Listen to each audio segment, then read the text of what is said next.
Welcome to the platform. A long time. Well, me not do no live.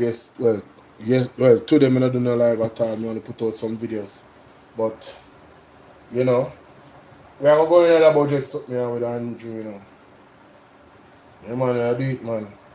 No little joke. But me hear something interesting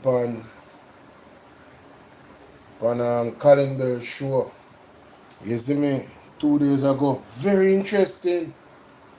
Very interesting indeed.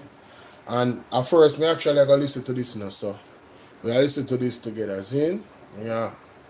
Come on.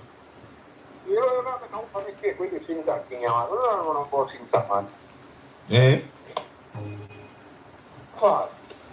See, I got in borrow 30 million, How much? See, I got take fee 30 million. You would have part of the system, a fee sharing tech. I never borrow the fee share that. No, fee more than that. But true to it. All that business. Carla, if you look at it that way, nobody can vex with you. Look, you might not know that our own man attack here, we are 67. Nobody can tell us, oh, you look on it, nobody can vex with you. Is that fair, Look what I said to you. Yeah. I don't guess, Me got victim of FINSA. My father was a contractor. See? And he used to use short-term loan from one of them, same bank there. And when my father, he used to get like 6 months to build a house, sell the house, give them share, or again make an extra. So when I grew up in a house, we want 2 months. Oh, and he said, yeah. Right? Even the already with all of them here already. Zia the garden. See? Mm-hmm. My father lose a building, Amara Road. You know, this one 3-story building in Nice Square, my father building. We lose it. And you know how we lose it? Because the bank then collapsed. And we never have nowhere to pay the loan. And about 4 years after they took the bank officer to go service with loan. And when we, by that time, the amount of money we're supposed to pay. Yeah. Just like a revolving loan. So by that time, our loan in building, when my father borrowed about 4 times. When Barry must go pay back, and he just load them. This is where a lot of people don't understand, when they happen in FinSat. You see them same little loan place, I want to see a pop up over the place now. Them started, those institution was lending money like that. So, yeah, my father used to use a short-time loan where like 6 months, 4 months, 6 months, right now. He make the house, sell it back, pay them back, borrow again, tell him could have up a new one. I don't have to something, me live. We don't live in our house anymore. But when you talk as same, so you go, that's why you hear some people say, they owe $10 million, and when they got the bank, it reached $20 million, it doubled. Yeah, when the bank say, after the meltdown go on the bank, them locked up. There was no way for anybody to go and pay and service them loan. We never have no way to service the loans. So the bank, about 2 years after, no money to pay. Right, so when it's set up now. The money run up and down like headless chicken. So when they set up our place, we start service the loan. We couldn't pay. And a FinSat do that, A FinSat set up their place now. So when the FinSat take them on the books, look on the loan, see what the interest rate, because as you say, a short-term loan come at high interest rate. See? Right. So when you don't pay for a year or 2 years, that money they can't pay. I'll give you a tip. I want you to go by when you're done. Yeah. Go find something and put in Andrew Wallace speech at Edward Thiago funeral. And you will hear Andrew post about the whole of them banks they were Thiago set up and tell you he was the greatest mankind set up the whole of them banks. Go find the speech where Andrew funeral, Thiago funeral. And don't confirm everything what they are saying. They are no barra. A theme, my party. Listen. We set up all of them bank there. They had to pay. So that was the kickback share. Is that what you're alluding to? Was that tantamount to kickback? That's a question I'm asking. Based on how you're looking at it. If that was his share. Hello? When Yes, sir. Yeah, you know that you see all over my side of Mandela on the highway where Nestle and all them company them come now. You see all of that inside. Yeah. You know the NCD ain't going to real estate and buy what you all of that inside and go back to plantation heights. Oh yes. You know all the plaza in front, prison over where they call St. Diego Plaza, and when they're in a real estate they make that. Yeah. NCB, at them I want to first one where them have to be alone, you know, and them and them the money in a pass through PR the people that were in a problem, you know. So let me ask you something. NCB getting a problem too? Yeah, them I first one them PLO, then use them as they want now. Them fix them and them are gonna PL and them are pushing money through NCB to pay all of the people that were lose their money and shit. And build back NCB. How much? Right. Many if you ask Raleigh, how much Michael Leach did buy NCB for? When Michael Leach bought NCB? You know that time then? No man, that's just what the only Michael Leach just come from Canada a couple of years, you know, Michael Leach in there do not have business to me. And when he buy NCB though? And Canada come from with 23 billion Canadian dollars, it was this amount. That's why you come buy NCB, you know, it's 60% if the majority shares, you know. That's a long time. All right, my brother, I'll take the next call. Respect and thanks for the call. Yeah, man. Just look up to that funeral speech there. And hear what him say. Yeah. All right. No, you see, my people, how this man is looking at FinSac, you know. Anybody can look at it that way there. Nobody can vex if a man look at it that way. That this thing funny because as a financial institution and you lend 30 million US dollars back then. Hello. Yeah, caller, good evening. Yeah, Colin, good evening. Welcome. Welcome, man. Nice to hear you. Love shout out to the listeners. One thing. Yeah. I saw you do a reel and the first scammer in Jamaica. The first organized scam. Yes. And we are telling man the game tracker. He done the labor in skin. Yeah, but the truth which have to be revealed. And PNP, yes, the opposition has been rather lousy in taking on this issue. That the PNP have nothing to hide. No, nothing to hide, you know, and you so happy you put out that it show light and a lot of people have seen the light now. Yes. I understand. You know, and it has eaten and kind of everywhere going on. I matter about. Yes, man. And I also have to, man, I hope you put out more. It's an SSL. Yeah. Man involved in SSL. More you highlight and make the people know who them was transfer from FinSac. No, but what I think I want people understand is that Mark Foley, Peter Bunting, and Chris Deering, they did an exceptional job managing a financial institution in those times. It shows that the man have integrity. It shows that they have integrity. Because what was going on is everybody want to build a big building out of poor people money. The Braxton call them edifice. They want to build, everybody want to build the Crown Eagle Plaza. They're building them a new Kingston. Everybody want to build one. And when people want back the money, people couldn't get back their money. Yeah, and the Prime Minister knows very well that he was there. He was young and rubbing shoulder with Mr. Siaga and know everything. So the information we have, and would like to ask the Prime Minister, that at that time he was working for Mr. Siaga. Yes. He was working in Mr. Siaga's office. Is that so, Prime Minister? Yes. Answer that question. Listen, these are things that are out there, people. Yes. We don't go to bed and dream of this. No, it's out there. It's out there. And your job is to set the record straight, and that's what you're doing. With that video you put out now, yeah. It can set the record straight and it can kill them. It can burn them belly. That's why you see Marlon Mark and I run out like you want to do what you do, but him not doing homework. No, but the truth is not on his side, brother. That is it. No. The truth is not on his side. Yeah, I remember that guy. I remember 2015 when he had a show.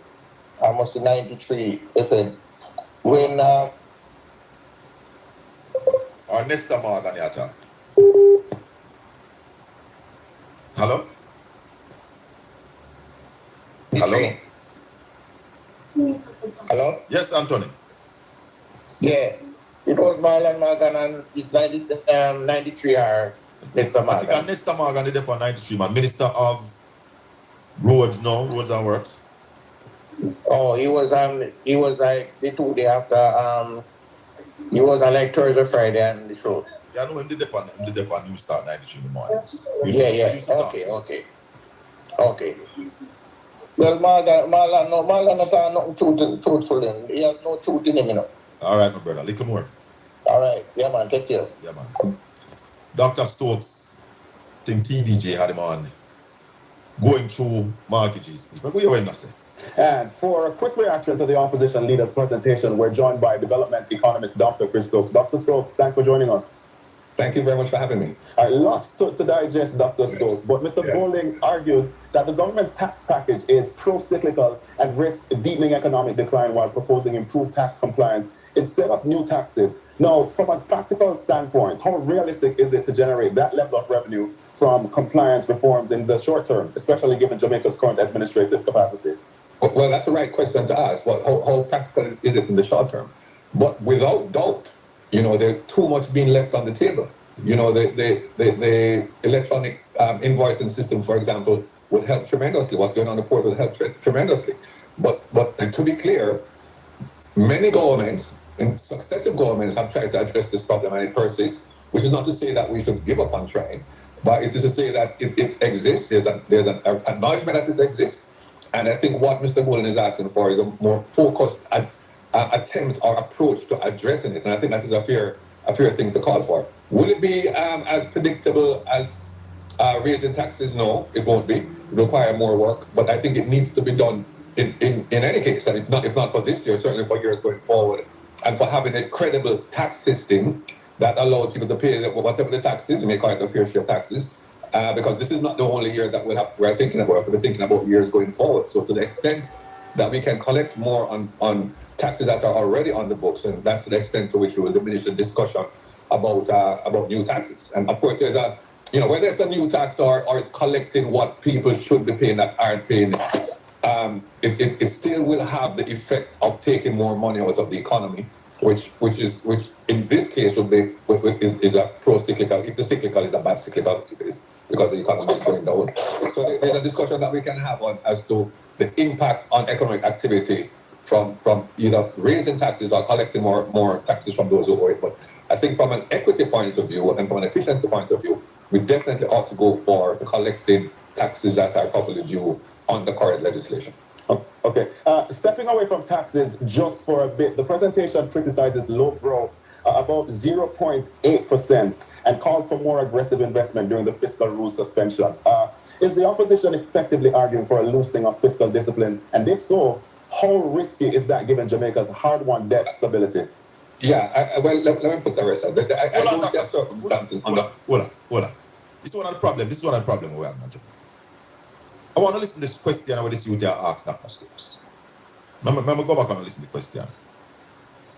I want to listen to the question. Listen to the question. Definitely ought to go for collecting taxes that are properly due on the current legislation. Listen to the question. Okay.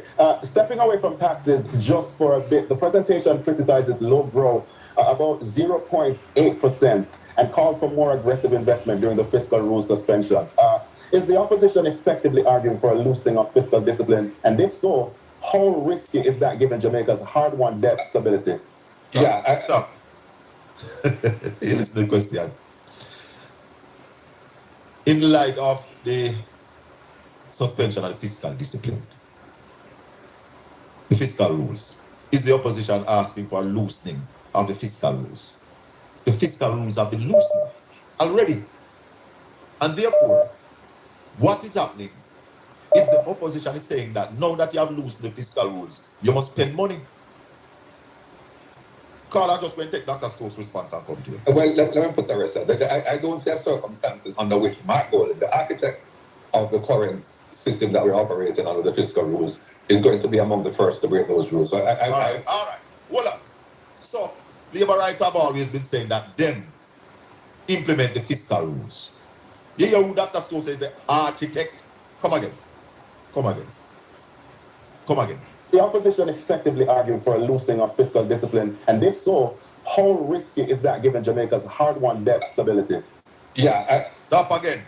I mean, I call all of the labor rights before line. But we tell you that the fiscal rules were implemented by the People's National Party government, led by Portia Simpson-Miller and Peter Phillips, with Mark Golden as the draftsman.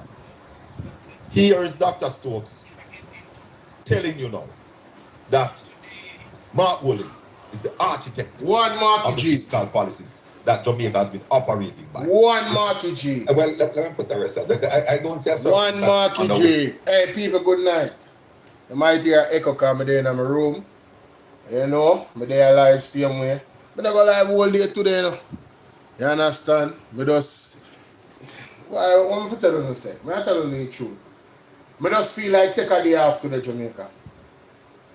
Andrew wanna get on top of my nerves. And the live when me do yesterday, a whole heap of things me say in another live there. But there's more to say. But we have time, you know. We have time, you know. We have a whole heap of time to say. You feel me? I deal with when you hear the brother a while ago. We come on, the brethren. Right? When you hear what the man say, yo, him live through FinSac. You hear what the man say, the 30 million was for Edward Siaga. Who can blame the man for that? People want to tell us that this FinSac thing, a PMP start under. There's no way that is possible. Based off of the evidence coming off the IMF. Zane, based off of the evidence coming off of the IMF and based off of the evidence coming off of a labor right. Mr. Shalman Scott is a labor right, ladies and gentlemen. See him there? He is a labor right. Wanna go look him up. See him there? He is a labor right. You understand? Him say, I feel quite justified the fact of the period reference. As I recall, I do what is dispassionately and objectively. I was the first mayor of the city of Montego Bay, a JLP councillor for 13 consecutive years. Wanna go look him up, see information there. Mr. Shalman Scott is the one that wrote this article for going to reference. Right? 13 consecutive years. The man Rosal Division in the parish of St. James. All I have to do, I go look it up. The man said, I was the regional supervisor of Western Jamaica and Ocherius for Bustamante Industrial Trade Union and that union spokesman on tourism. In addition, I was a lecturer in the Caribbean Trade Union history at the University of the West Indies for continuing study Western Jamaica. The Jamaican Maritime Institute and the Jamaican Tourism Board visitor information section, Montego Bay. I also was a lecturer in the History and Social Science Department at Northern Caribbean University, Mandeville, Manchester. Later on, I was a host at RGR program aired from Montego Bay called The Western Response, produced by veteran journalist and broadcaster Marlon Stevenson Daly. I have been a political analyst for multiple media platforms for over 33 years here in Jamaica and occasionally British Broadcast Corporation, BBC Radio. Only can't chat to this man, you know. Only hear what I say? Only can't chat to this man, you know. This man is an experienced campaigner. Hold on, my back shot did away, so. Oh, yes, we know if we deal with it. We know if we deal with it. Battery low, but we turn it up. So what go on, Miss Curiosity Kid? Good night, ladies and gentlemen. Welcome to the platform. Yeah, man. Yeah, man. So this man here, Mr. Shalman Scott, listen this. This is the same article as me tell you now. Siaga there. Jamaica debunking the myths about the 1980s under Edward Siaga. Debunking the myths. The lie them what they tell. See it here? In 1980, right here, so. To 1983, JLK government under a failed a minimum of 4 IMF tests. The JLP government failed a minimum of 4 IMF tests. And as the pressure of the rapidly deteriorating economy hit, he seized on a distraction of the political crisis in Grenada and called a snap election in 1983. The PMP did not contest, and so the JLP had all 60 seats. Now, in 1983 to 1989, Edward Siaga was the reigning leader of Jamaica with 60 seats. Nobody couldn't challenge him. There was no challenge. Why did he fail? Let us show you the failure. This is the failure, ladies and gentlemen. In 1980, when Edward Siaga came to power, the Jamaica debt to GDP ratio was 63%. 3% short of where we want to be right now, Jamaica. Antonio, big up yourself. The debt ballooned to 262% of GDP in 1989. See that Jamaica and me says, oh, me. When you can't go look it up, see the power on the screen. See the power on the screen. ballooned to 262% of GDP in 1989, which represented an increase of 315.8% in Jamaica indebtedness over a 9-year period under the JLP Siaga administration. Ladies and gentlemen, this was the beginning of the economic breakdown. You hear what I said? Let's go to the IMF article, because we're not stop beat them with this now.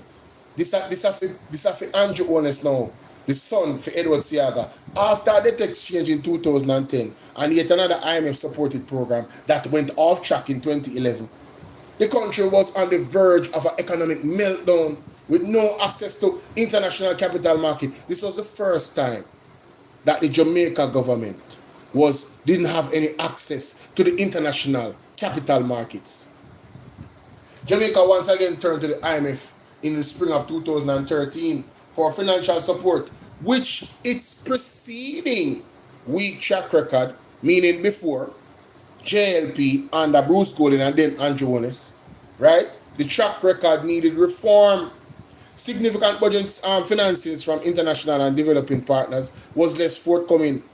Jamaica needed a second debt exchange and a primary surplus of 7.5% of GDP to help stabilize the economy and address the long-standing structural issues. Again, Jamaica, this is the reason why, right? Kerry, I know you're doing. Plunkett in our place. Where can I find it on Google? I'm going to do better than that for you. I'm going to copy the link. I'm going to copy the link and put it in our chat right now for you. So you can click the link and go look on it for yourself. Yeah, man. That's how we go to work, you know. We like the people that we want to learn. People don't like up their life, and I want to do the thing so. See the carry on. See the carry on, and you that. Anybody else who want to forget that, sit there. I'm going to go read it for myself. And we say learn. We love when the class bright, you know. We like bright people, you know, over here, so, you know. We not like dunce. And let me tell you something, nothing is wrong with being dunce. What is wrong is wanting to continue to be dunce. That is wrong. That is what is wrong. When you want to continue to be dunce, I have a problem. I have a serious problem with you. You understand? Because you might be dunce, not a fault of your own. Maybe your parents couldn't afford education. Right? This article now, I'm going to send this article to the page again too. Let me copy this. So you can read it for myself. Any labor I come to, man, and beat them with this and make him a bend. You understand? This is information that stands on its own. Them can't go around this information. No time, no day, no hour. You understand? Good. You remember, let me just drop it again. Hold on, them people. No, man, you're welcome, man. I say, man, I'm take care. That's how we go to work, you know. Love when the people them know. That's why I put out the information, you know. And that's why I like do it that way so people them can see it too, because me talking, they might not believe me, but when you read the article for yourself, you say, mighty God, they might have looked on it all one worse way than me look on it. You understand? You look on it and say, no man, so hold on. Them really do this. You might have teach me something. You feel me, I do. But we want to move on to Rasta, man, because the man says some things in the article here.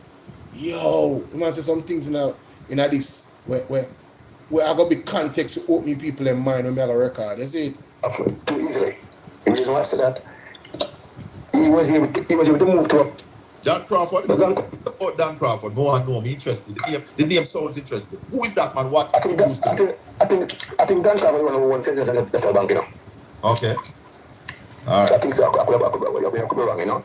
But he was able to move to Atlanta in a place called Alpharetta. Yes. And to buy a house in Alpharetta in those days, you have to have a big pocket, you know what I mean? Okay. And to buy in a place called... Hold on. Ralston, you can tell us who is Dan Crawford? Managing Director of Central National Bank. And what significance is Central National Bank now? Well, that was the second institution to go down during the financial sector crisis. With how much money? $6 billion for the Bank of Jamaica. $6 billion that the government and the citizens of Jamaica had to pay back, right? Bank of Jamaica, yeah. So that money was paid back by us, don't? Yeah, man. Because at that time, the government had to absorb the Bank of Jamaica losses under Section 9 of the Bank of Jamaica Act. Because at that time, we never have a FSC. No, the central bank wasn't independent at that time.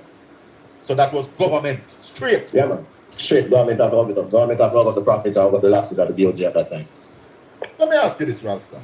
People beat Omar Davis. You gave him some hard licks too. Make we play that again. Have a play that again. Right. $6 billion. That's Central National Bank. You know what I mean? Okay. And to me, you should be living in a what you call now? We have Jamaica poor house. Because you want to have people money. Okay. Done. Let me ask Ralston who's Dan Crawford. Hold on. Ralston. Hold on, let me people. Let me just line up this car. We have to start the ball game now. Yes, ladies and gentlemen. Yes, ladies and gentlemen, in this one, we have to go through the genius, Mr. Ralston Hyman, and of course, Colin Bell in an interview. Make sure you go to Portland Spice TV and subscribe. Like and share this video, alright?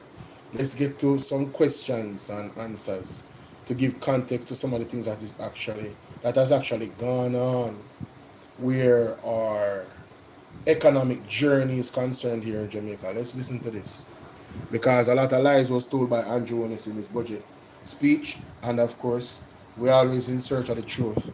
And of course, on this platform, we're going to give you the evidence of such. Alright, so let's get into it, ladies and gentlemen. Let's get into it. So you can tell us who is Dan Crawford? Managing Director of Central National Bank.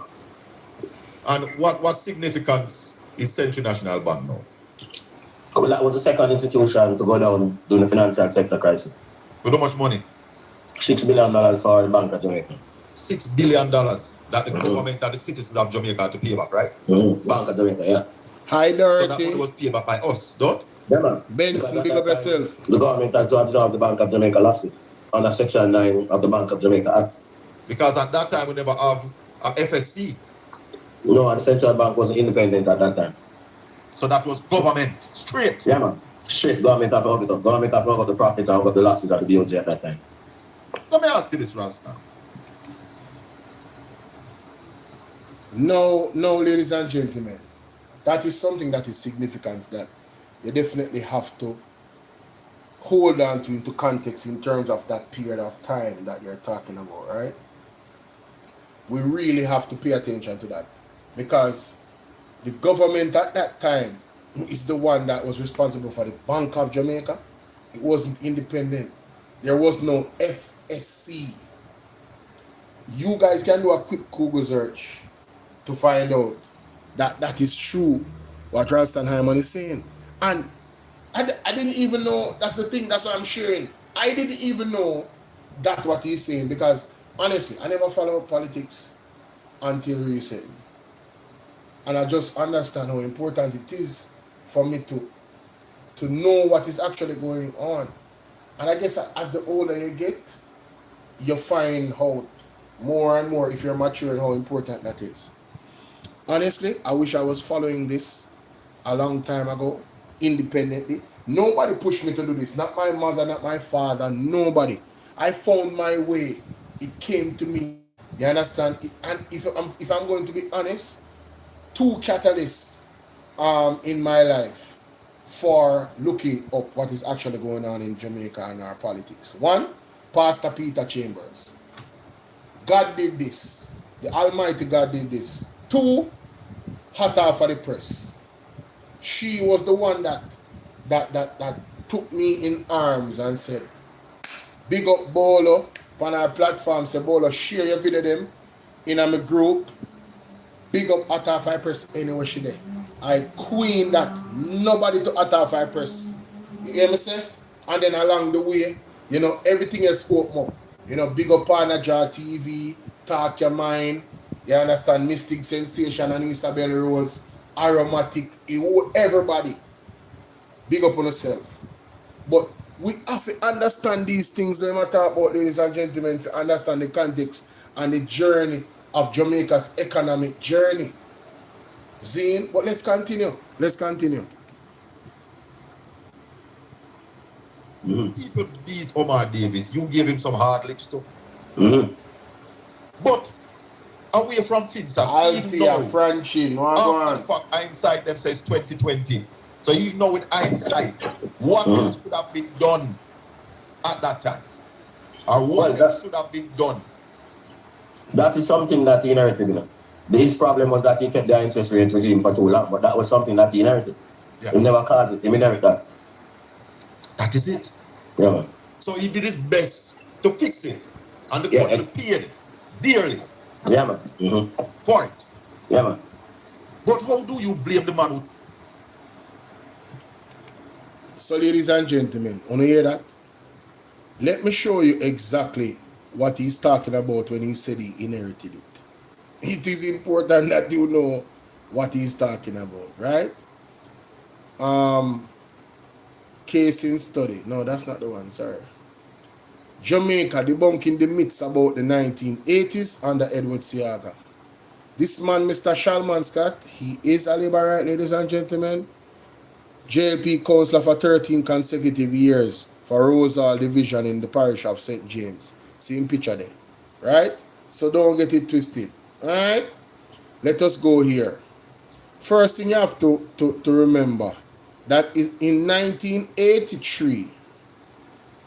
In 1983, Edward Seaga did this. Let me show you. Let me highlight it. This is very important.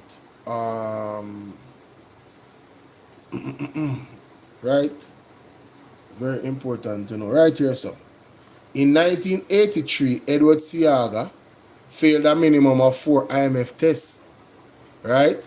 And as the pressure of a rapidly deteriorating economy hit, a rapidly deteriorating economy in Jamaica, he seized on a distraction of the political crisis in Grenada and called a snap election in 1983. This is something that you can go and verify as well. The PMP did not contest, and the JLP Jamaica had all 60 seats in the parliament and 21 in the Senate. So Edward Seaga had total control from 1983. Let us be clear, right? And it says here, with no opposition in parliament, Seaga began to indiscriminately wield his axe. This included the tax axe as well as his axing of many government departments, resulting in widespread closure of thousands of redundancies. 18,000 public sector workers lost their jobs. Only hear me say? 18,000. Now, for context, ladies and gentlemen, right here, so, in 1980, Seaga came into power, and the debt to GDP given by him, by the People's National Party, was 63%. The debt to GDP ballooned to 262% of GDP in 1989, which represents an increase of 318% in Jamaica's indebtedness over the 9-year period of the JLP Seaga administration. It gets worse, ladies and gentlemen. For full context, this was the worst GDP ratio in the history of Jamaica under JLP government. Any single-digit growth in the economy in the face of the growth in debt was no particular significance and consequence. That means if they had a growth of single digits, not even Andrew can get a growth of single digits right now on average. For the last 10 years, he's been in power, 0.8% growth. And he's trying to make hurricanes an excuse when everybody has faced the hurricane, but they are growing their economy in our hemisphere right here of Caribbean countries. So there's no excuse. The point I'm making is, twice the JLP has had total power almost. Andrew Jones had 47 or 49 seats the other day. Right? And he still did not grow the economy over 1%. It never happened. It never happened. So who is really the stewards of the economy? Who is really the disciplinarians? So this is the reason, the 262% of GDP, right? The fact that the economy in the 1980s was collapsing under Edward Seaga, that is what caused, ladies and gentlemen. In 1983, the JLP under Seaga failed a minimum of 4 IMF tests, and the pressure of a rapidly deteriorating economy hit Seaga. Hit him. Rapidly deteriorating economy. See there? Yes. Pressure of a rapidly deteriorating under Edward Seaga. Can we agree, ladies and gentlemen, that having the debt to GDP at 63% means that the economy was decent? Yes. That's a decent debt to GDP ratio as a matter of fact. That is exactly where the country wants to go back to right now, so we can experience growth, isn't it? So he had no excuses, ladies and gentlemen. The Jamaica Labour Party is the weapon that is formed against good economic stance, and it's just the truth. Let's continue. Oh my God, what's that? Who try to repair the house after the hurricane lick it down. Well, my thing with him was that he just kept the interest rate regime for too long. Right after. That's my contention with him. Yeah. But after that, he tried to make amends without borrowing any money from international sources, unlike what we're doing now. And he also brought, despite FinSAC, he also brought the debt to GDP ratio down from 262% to 115% when he was leaving. That was the last time the economy grew by 3%. BA, let me tell you something, if you don't understand how significant that is. So, Omar Davis, while getting the economy in a very terrible state, ladies and gentlemen, right, managed to bring down the debt to GDP from 262% to 115% in his time at the office. Him about good 262 for 115 at how much? Do the maths, ladies and gentlemen.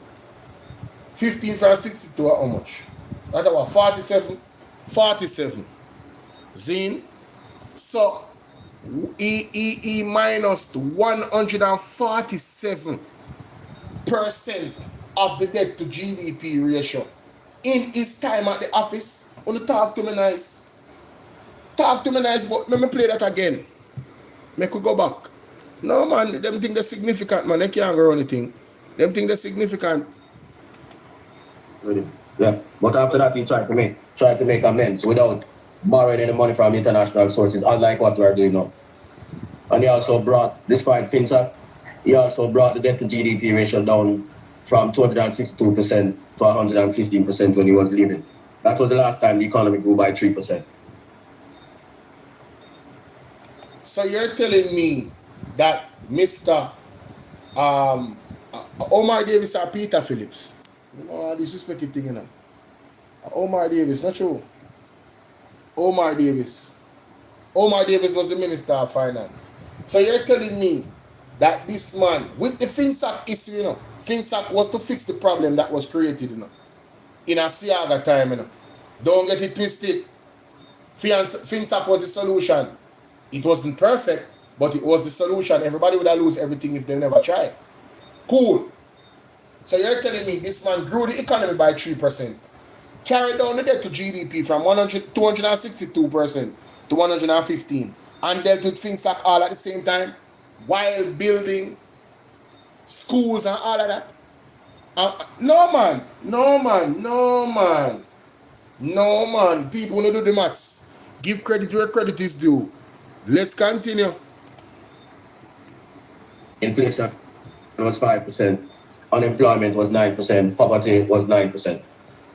And he successfully navigated 12 that was the last time the economy grew by 3%. Inflation was 5%, unemployment was 9%, poverty was 9%. And he successfully navigated 12 consecutive IMF tests. That's the first man of all the finance ministers who consecutively passed 12 IMF tests, to the extent that we were saying that his team was better than the IMF team. That team consisted of Shirley Tyndall, who was the financial secretary, and Derek Latibodiere, who was the governor of the Bank of Jamaica at the time. Ladies and gentlemen, can you imagine if the finance minister at the time that Mr. Ryman was very critical of, and still maintains that the only thing he probably did wrong was maintain the high interest rates for too long? Nobody is perfect, but my God, look at the results. Omar Davis, lifestyle, big up yourself. Omar Davis is the man, and his team, because you know it's a team effort.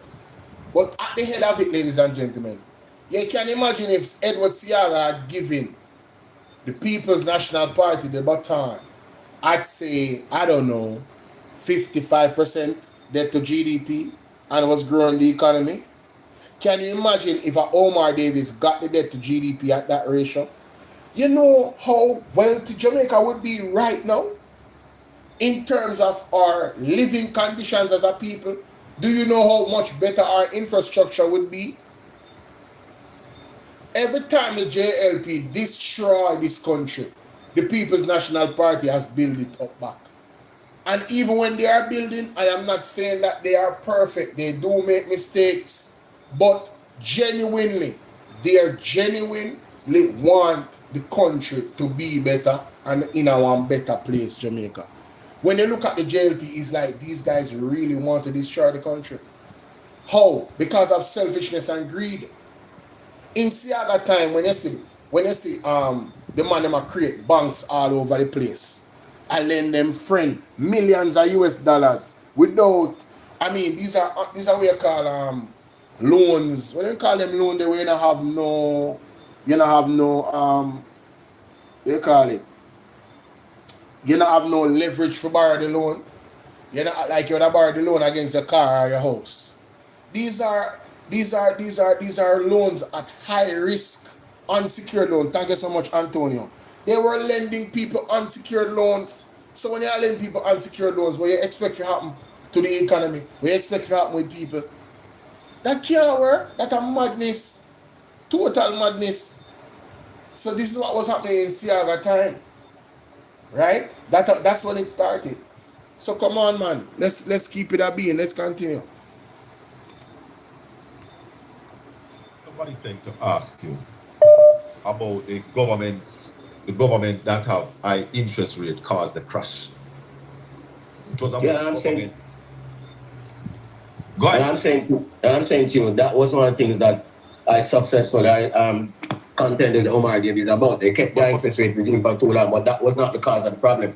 That was part of that did not crash the banks. The banks crashed. So Omar Davies had to implement stuff now because this payback was costing us what 40% of GDP. 40% of GDP, $140 billion. $140 billion it cost the country to pay back depositors. For the reason why the premature liberalization of the foreign exchange market, the absence of any net international reserves in which they intervene in the foreign exchange market, the high interest rate regime, and the inappropriate banking regulations at that time, which allowed the bankers to carry out a whole lot of chicanery. Tell me something else now, before I go back to the call. DB&G was around them time there? Yeah, man. And DB&G never failed? No, neither Scotiabank nor Citibank, because they adhered to the regulations imposed by their foreign principals. That was Scotia and Citibank. Yeah. And the credit unions didn't feel either? No. So you can point to Scotia, Citibank, CIB. And the credit union movement. Yep. And the credit union movement. Because what happened is that the local bankers took a lot of risk with the people's money. For example, as we said, there was this edifice complex where every man wanted to build a big building and tie up the depositors' money in the big building. Yeah, so that's why you have the Crown Plaza, the Guardian building, the Mutual Life Towers, and all of those things. And when they ran into liquidate the problems, then go to the Bank of Jamaica for assistance. That is how they built up these large debts to the Bank of Jamaica.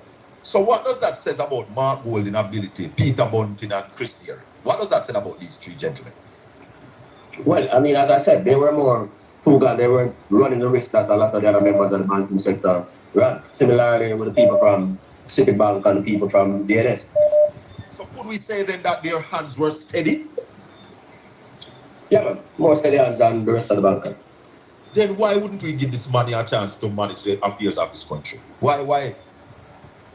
Have you ever seen anybody coming into the political arena with that level of experience in management rather than vying for the office of Prime Minister? Well, he's far more experienced than those who are running the country at this particular point in time. Jamaica, when you hear that? The best economical analyst in the history of this country right now, Mr. Ralstonheimer, Zane is letting you know that Mark Golding is more qualified than anybody over the JLP when it comes on to running the country economically. You know why?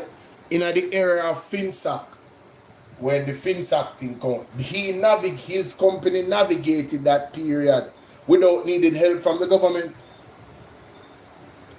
He was brilliant enough along with his partners to navigate a period when every other bank had crashed. But his bank wasn't crashing. You know why? Because they were following the principles of good economics. They were following the good principles of banking institution. That's why they didn't fail. So why then wouldn't you want a leader like that, ladies and gentlemen? And 1 second. And let me just find this foolishness so them are going with and use it right now, because you see, let me see, maybe I can find it on TikTok. I know in Andrew Honest, you know. Andrew Honest, you put it on in TikTok, you know. This thing about the water, you know. You put it on in TikTok, man. Let me see if I can find it. I can't believe that the man just tell those lies in the parliament. Boy, I'm going to tell you, hey. See that? See that too? See that? See that, Jamaica? Mighty God.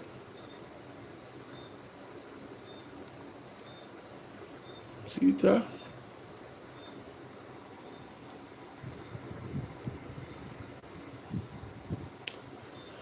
Alright, so ladies and gentlemen, a couple things happened, right?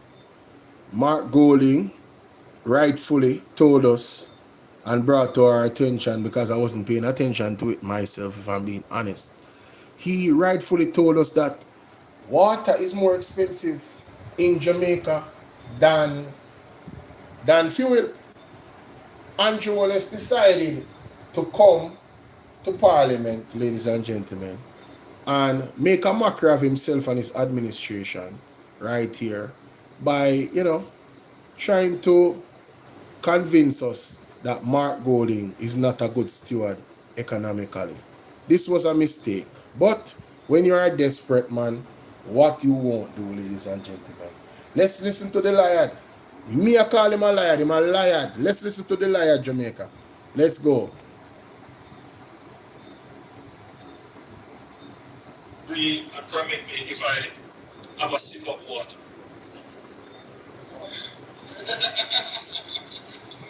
By the way, how much was this one? How much was this one? Is it less than $100? This is $44. This one is $44.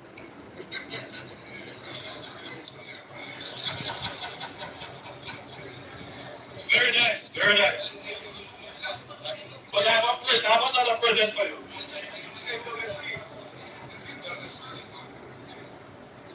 Send this over to me. I will have one for you. This is NWC water. NWC water. So this is about $20. Right? Of course. Now that I brought it here.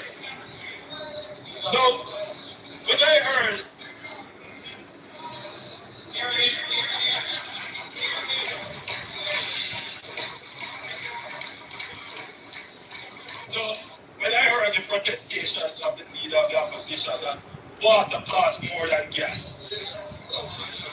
I mean, so yes, if you want onion or some other, but that's not the question. The question is, why would the leader of the opposition go and buy water that costs more than gas when there are other options that are more economical? To me, it tells me that I wouldn't trust him with managing my economy.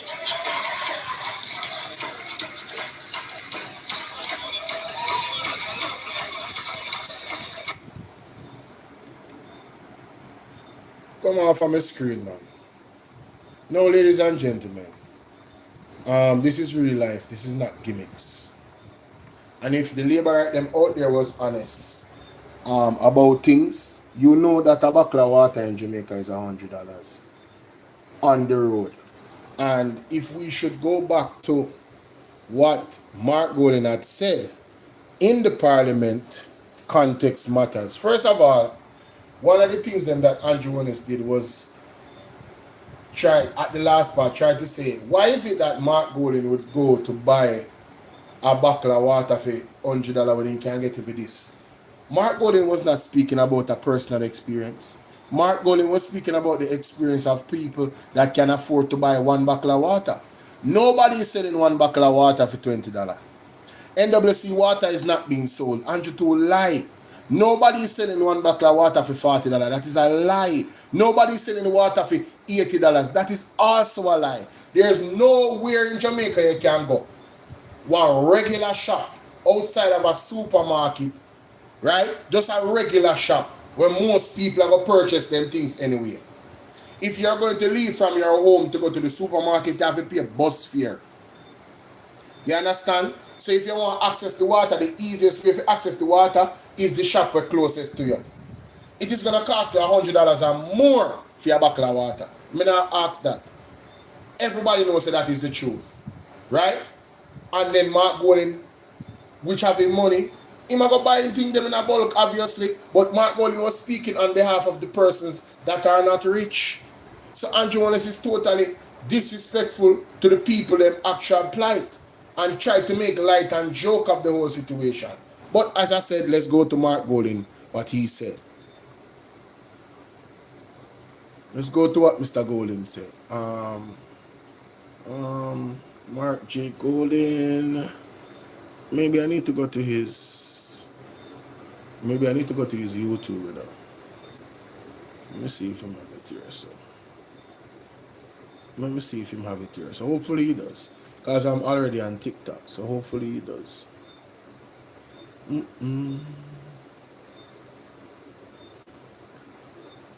This is what?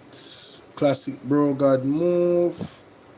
This have to do with mortgages. I guess more is on his YouTube. So I'm going to go on his YouTube. Guys, like and share up the live for me, please. And thanks. Yeah, man. Like and share up the live for me. Team PMP. Make sure you go subscribe. As a matter of fact, you know, say I don't have a Team PMP or Mark Golding page, you know. A Mark Golding page. Mark J. Golding on YouTube. Guys, don't forget to support Mark J. Golding on YouTube, you know. Yeah, man, don't forget to support the general, man. Make sure you look on the video them and watch the video them and get them out there. So the ideas of the People's National Party and our leader will be out there, you understand? Draining the NHT clean slate. Oh, here it is. This is it.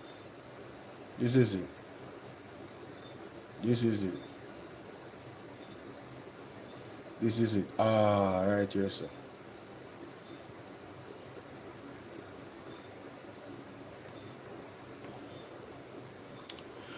Alright, so ladies and gentlemen, this is what Mark Golding actually said. Let's get into what he actually said so we can get the full context about the response of Andrew Wellness. Alright, let's go. Factors to reduce sugar content. Furthermore, Altia, the big mere up. fact that the government intends to collect this tax, which is how it's funding its budget, shows that it intends for the beverages to be purchased anyway, so as to generate the tax. And they're not seeking to reduce consumption. And I want to just show you. This bottle of water contains 500 milliliters, which is half a liter. And it costs $100 on the street or in a corner shop. And it costs $100 on the street or in a corner shop. So ladies and gentlemen, Mr. Golding was very specific. A bottle of water costs $100 on the street corner or corner shop. This is where most of the poor people buy them things that they consume. Mr. Golding was not, he never said that he buy water at the corner shop. So when Andrew Wallace is going to come out and talk about, he questions his ability to run the economy. because why would he buy water at the corner shop? The man was not speaking for himself. Unlike a selfish Andrew Holness, Andrew Holness was speaking for him. Mark Golding was speaking on behalf of the peoples who lived realities in these areas, and nobody can say a lie. Mark Golding a tell $100 for water on the street and more, and at corner shops. Where is the lie? Let me play it again.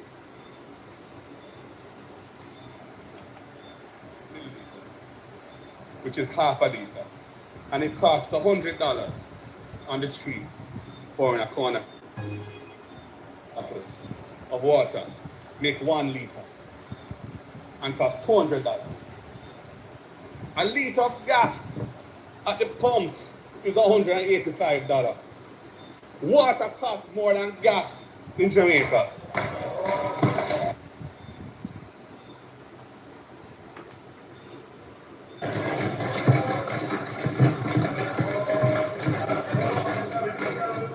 $200 for 2 bottles, making 1 liter, $185 per liter at the pump. Water costs more than gas in Jamaica. If we really want to encourage healthy consumption, then remove the DCT from water. So, Mr. Golding was making a critical point that the government is not concerned about the health of the people. They just want to charge them more taxes so they can get more money, ladies and gentlemen. That is the reality. That is the reality. So if you really wanted to make people, earn, more healthy in Jamaica, remove the consumption tax on the GD and the GDP. But you look at idiot Jamaican. You know, so I talked to one labor earlier tonight. I don't even know say the man in a labor right. And you know, say the man about out Andrew. The man about out Andrew Holness. And the man say me a labor right, I'm not afraid to talk. Me couldn't believe at the first labor right, me see so amateur at the fact. Him man say Andrew Holness will go away, brother. About him I can give people them $1,000 upon their money after him promise them 2,500 more. So him can't stay there. The truth will set the Jamaican people free, so we not stop talk. If I even want somebody over here, I open. When we don't talk, we feel good about it. You understand? Only like and share the video, ladies and gentlemen. Get this video to 2,000 likes and 500 shares so we can get some new people over here. That is it. I will continue, ladies and gentlemen. I will continue. All right, let's go to the calls. 871-876-804-7072. Go ahead, caller. Ralston Iman is on the line. It's 804-7. And we now, yeah, man. Cool. Thank you. Left up to the people. All right. Ralston, talk to me about NCB in the school meltdown. What happened with NCB? Give me a little rundown for NCB. Well, NCB are the largest amount of assets, somewhere in the region of 26 billion, because NCB moved out of their core business, just like the other bankers, and invested in farms and all of those things. Yeah.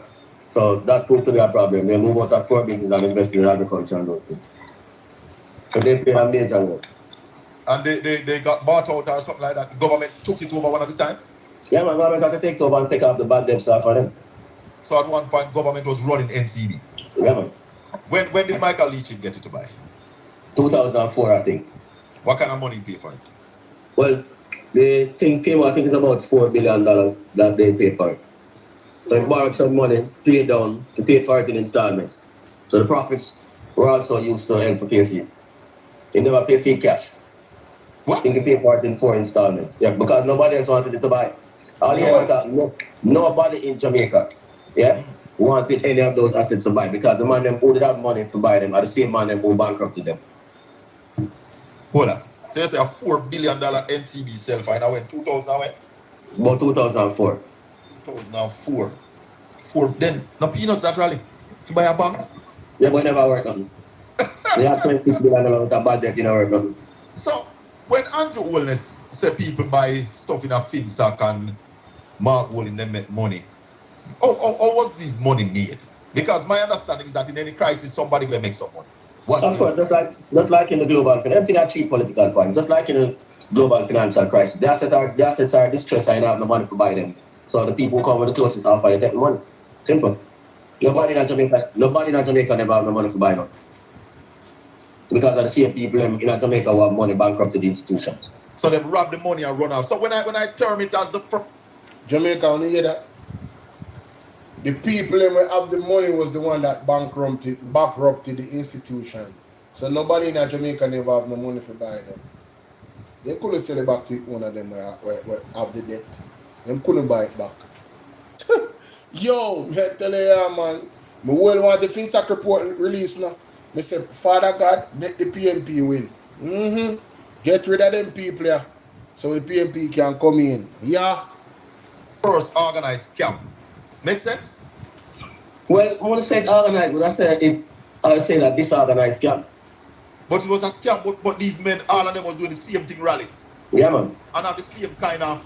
Because there was no regulations to bail the cat, you know. Until Davies, take for example the insurance sector, there was no regulation. Nothing, the non-deposit taking financial sector, like the securities dealers and the insurance companies and the pension funds. There was no FSC. Davies formed FSC in 2000. The Brian Winter as the first man who run the FSC. So yeah. There was no order in the system when the liberalization process took place in terms of the financial sector. Yep, there was no deposit insurance, and Davies set up all of them things. So was there cronies in there, Ralston? Because people set up bank and do what they feel like. That man can get 30 million for borrow and say and forget about it, and the banks never have no problem in them forgetting about cronies. A caller said it was his share. Yeah, man. The caller said it was the loan. It was his share facilitating the setting up of these banks and scammers running banks and all of them. So. Yeah. Whoa. Yeah. Ralston, give you an update. Hold on. Do I have a call? I do have a call. Hold on. Martin. Yeah, man. Yes, I comment to Ralston. When I heard that, Yeah. Yeah, man. I was mad at you, brother. Make sure I'm going. Yes, man. It's very much so. No, you were saying about Dan Crawford. Yeah. And I don't know if he was being sarcastic. Very. But he was a banker who never have good memory. Because he never remember to ask Edward Seago for the 30 million. But the people of Jamaica had to pay it. Yes, and again, too, he built an hotel where a lot of people were saying that he shouldn't build that hotel there. Crown Hotel, right at the foot of No, man, that was Tenyon. That wasn't Crawford. That wasn't Crawford. That was Tenyon. Yeah, man, that's Crown Eagle building. Oh, yeah, man, that's Tenyon. Oh, yes, Crown Eagle. That one slipping. No. Yeah, that empire went down with 14 million for the taxpayer. But that's 6. Yes, so same bring that general them. Tell me something, Ralston. You remember a name called Fullerton? Yeah, man. You remember? Yeah, man. He was in the letdown thing too. Yeah, man. Good. All right, Marshall, we're not keeping you longer enough. What's his money there? See what? Money. For the money, but all of them, the money no gone. What do wash it? Marshall, let's take another call. Tweet to tell us. Mopping up liquidity again as usual. Really, where is this going to end? Where is mopping up of liquidity going? It now end until as long as the Bank of Jamaica continues the same stance, and the stance is the whole thing about the containment of inflation. So no, but let's talk about this mopping up, because if the bank is offering this secure way of investment, what production are we going to improve and what we are going to do? Well, now we have a problem now, and that is why we are saying that monetary fiscal policy has to change. The Bank of Jamaica can't be pursuing demand management while at the same time the government is pursuing this tight fiscal policy. So the BOTS have received 174 bids for 20.4 billion today. The amount that they wanted was 20 billion, so they accept 171 of the bids for $20 billion. I don't know where the investment will come from. I'm going to take a call before we go to that. Freedom. Good evening. Well, Freedom, what you deal with? Big up yourself. Big up yourself, Freedom. I may tell you. When you see how Mark Golden put the thing in a context, man. Andrew Wallace nearly do 5 hours again to blouse and a skirt. 5 hours foolishness, but yeah, some things, you know, I may have to go over, yes, you know. And it is what it is. So who are rock with me, like and share the live. Duties, fees, and grants. The government is looking to apply general economic growth and infrastructure development on average as also members of the business of this honorable house.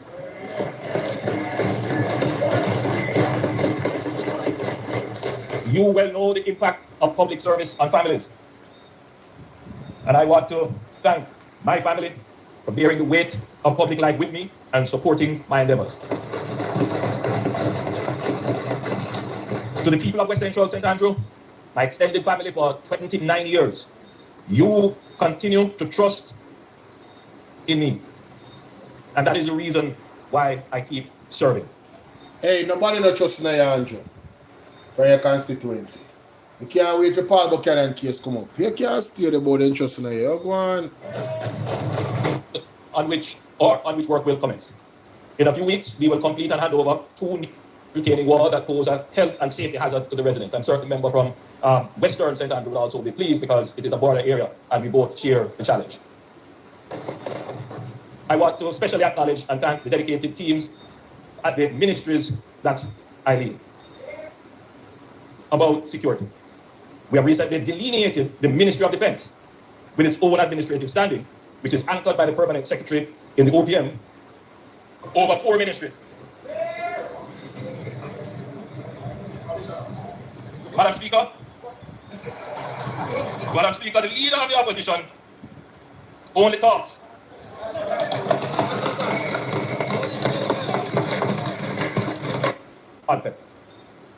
I want to commend Ministers Montague and Morgan and Permanent Secretary Arlene Williams, hardworking Permanent Secretary at the Ministry of Economic Growth and Infrastructure Development.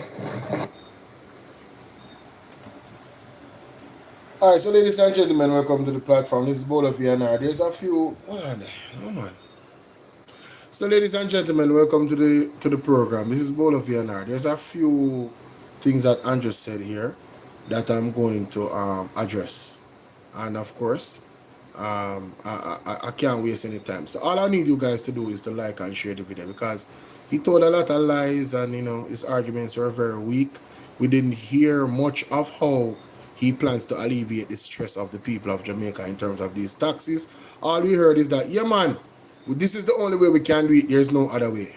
That's what I heard. I don't know about you, but that's what I heard. So let's get into it, ladies and gentlemen.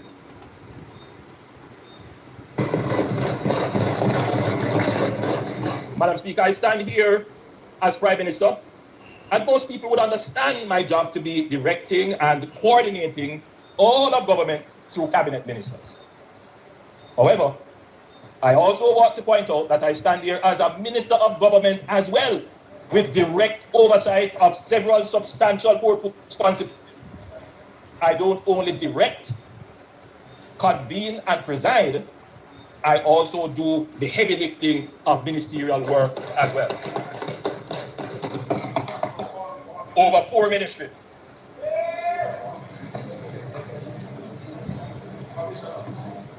Madam Speaker, the leader of the opposition only talks.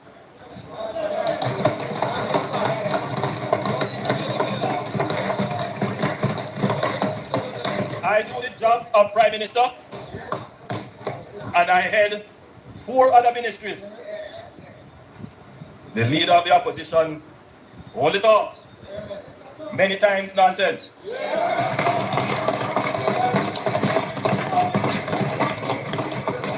And takes home $27 million.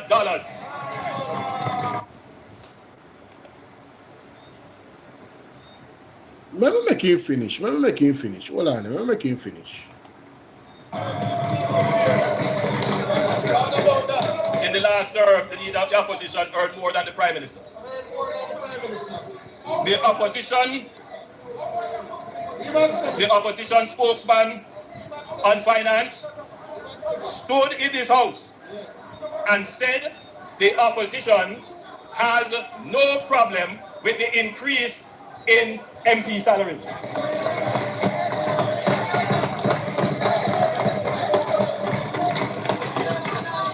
A few days later, the PNP General Secretary put out a release saying they strongly object to the salary increase for cabinet ministers and members of parliament.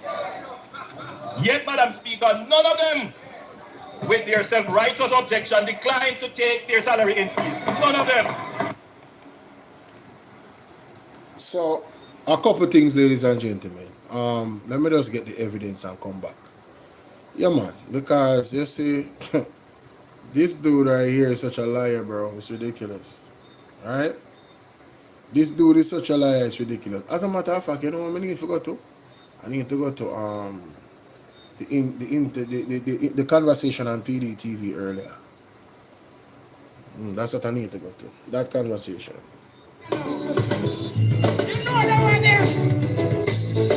Empty budget speech with false promises and little bit of money. 2,500 is significantly different from just $1,000. In fact, there are people who start fights over 500, and it was about what social media looked like and the social media gimmicks. Yes. It became apparent that it was about the persons that were watching the debate. And you look into the comments, all they were saying was 1 p.m., fourth term loading. Yeah, and they're not listening to the debate. They're not trying to put context to it. They're not trying to understand. They care zero. Dunce behavior. I'm not accepting the salary, and he had to give it in entities.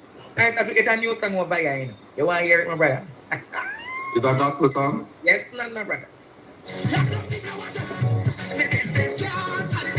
Because of we neighbor.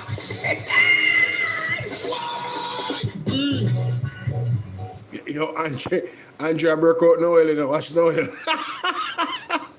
Andrea broke out Noel, you know.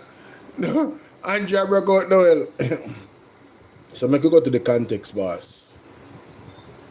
Make we go to the context, boss, the context, ladies and gentlemen.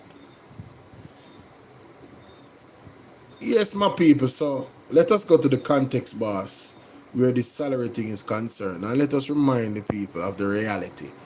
Listen to this. Listen to this conversation right here.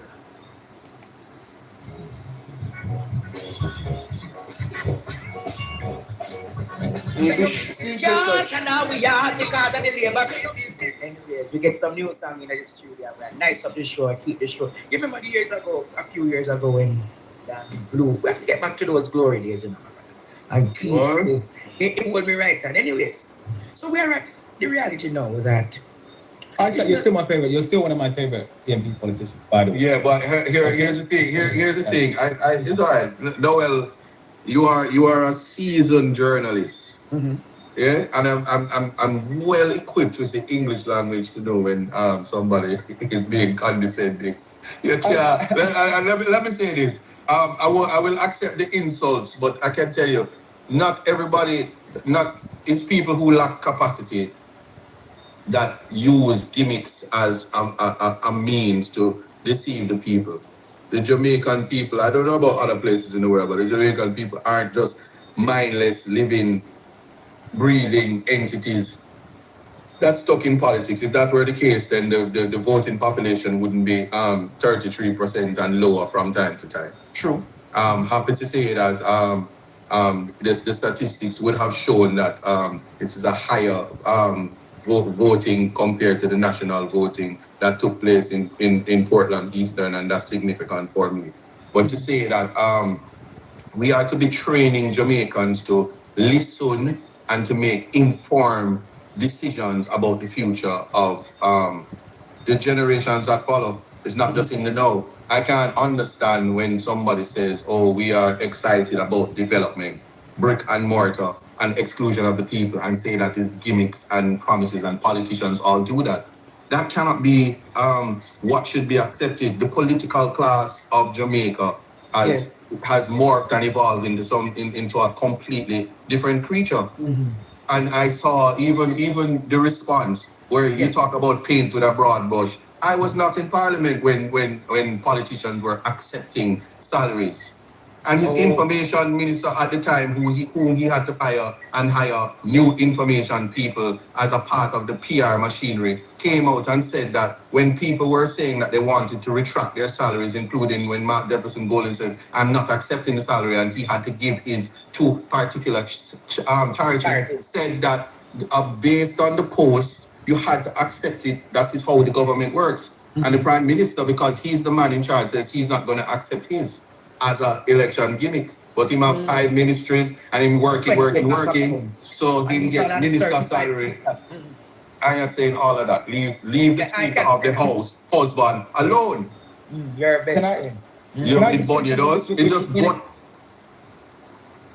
People were saying that they wanted to retract their salaries, including when Mark Jefferson Golden said, I'm not accepting the salary, and he had to give his two particular charities, said that based on the post, you had to accept it. That is how the government works. And the prime minister, because he's the man in charge, says he's not going to accept his as an election gimmick. But him have 5 ministries and him working. So, ladies and gentlemen, you heard that. Mark Golding was adamant. You know, Andrew wants to talk about what Julian Robinson said.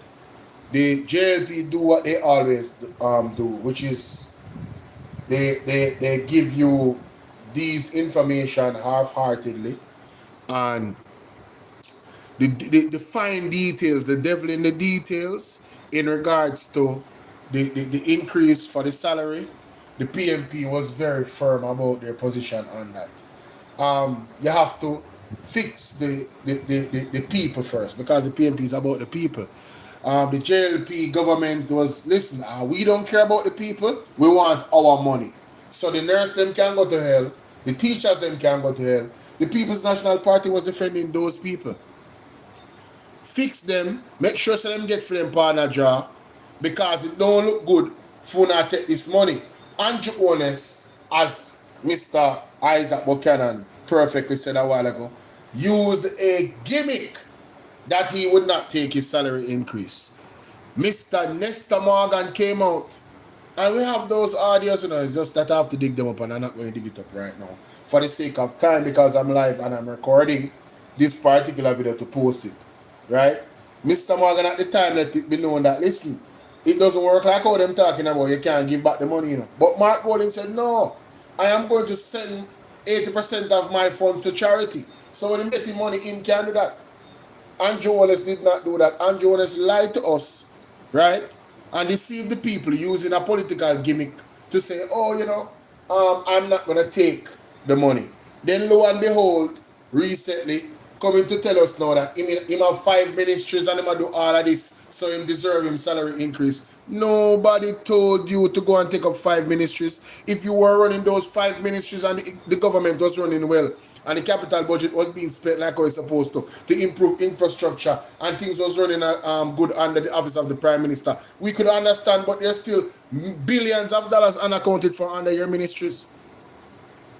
So you're taking up more. When they say dog do that choke, craven dog choke, craven puppy choke pan bone or something like that, whatever the case might be, craven dog choke pan food. Well, that is what is happening to you. You are craving A, Mr. Craven A. You understand? So let's get that straight. Let's continue, ladies and gentlemen.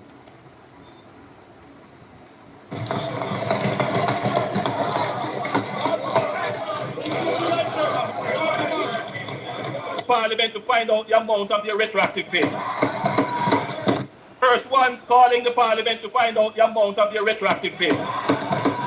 Were the first ones calling the Parliament. In fact, Madam Speaker, they were the first ones calling the Parliament to find out the amount of the retroactive pay.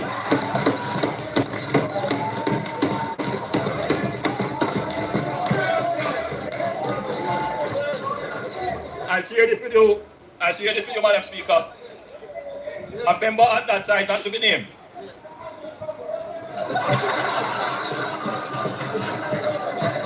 A member on that side not to be named, obviously concerned that the Stop lying! Stop lying. Stop. public posture of the PNP could force the government to reverse the pay increase called to say that I should ignore the statement of the PNP General Secretary and the leader of the opposition, as all their MPs agreed with the increase and could not survive without it. You know yourself. Madam Speaker, when I took the decision to forego the pay increase, I said, in a widely circulated press statement, this has broader implications for not only the current holder of the office of Prime Minister, but previous Prime Ministers or their surviving spouses, and possibly future Prime Ministers. It therefore must be considered very carefully. My current decision to forego any salary increase could easily be changed by another Prime Minister in the future, or a new mandate may give an opportunity to reconsider the Prime Minister's salary. On September 3rd, 2025, leader of the opposition, the people of Jamaica weighed all these matters in the political scale and gave my administration a new mandate based on the work we have done to earn their confidence. Ladies and gentlemen, this is an illegitimate government. And this what he said here is going to bite him in the ASS when Paul Buchanan case got to court. All things will be ventilated in terms of the robbery that took place in the last election. Yes, the robbery. The People's National Party and the people of Jamaica, democratic rights were trampled upon in many different seats that the JLP, quote unquote, won. And that's the truth of the matter. You understand? Not even 50% of Jamaica voted. You understand? According to the numbers. And all those people in the EOJ, me tell you say God not sleep. One by one, some people are got jail. Yeah? You remember good. All things will be revealed. The streets already know what I'm saying, you know, because the people are the ones that are given money. And them talk to not vote and all type of thing, and people have ink on them finger before election day and all type of something go on.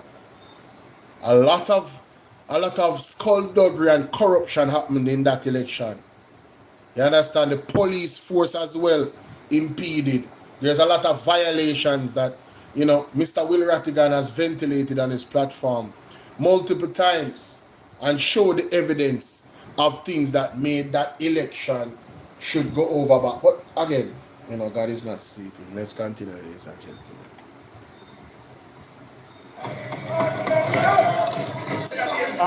Madam Speaker, I have a gift here. If the standing orders would allow, I want to give it to the leader of the opposition. If you don't want it, that's fine. But I thought it would have been so appropriate. I thought it would be a good. By the way, Madam Speaker, this is a cap that is one of our local designers. It's a very popular cap, and I thought that the leader of the opposition would do well. Now, ladies and gentlemen, I don't know if you have heard this perspective that I am about to share right now, but this man is a baboon. Andrew Holness is a baboon. This did not go well for them, and I don't know why they're laughing, you know. What does the cap say? Anti-bad mind, meaning that you're not bad mind. What the side of it say? Clean heart.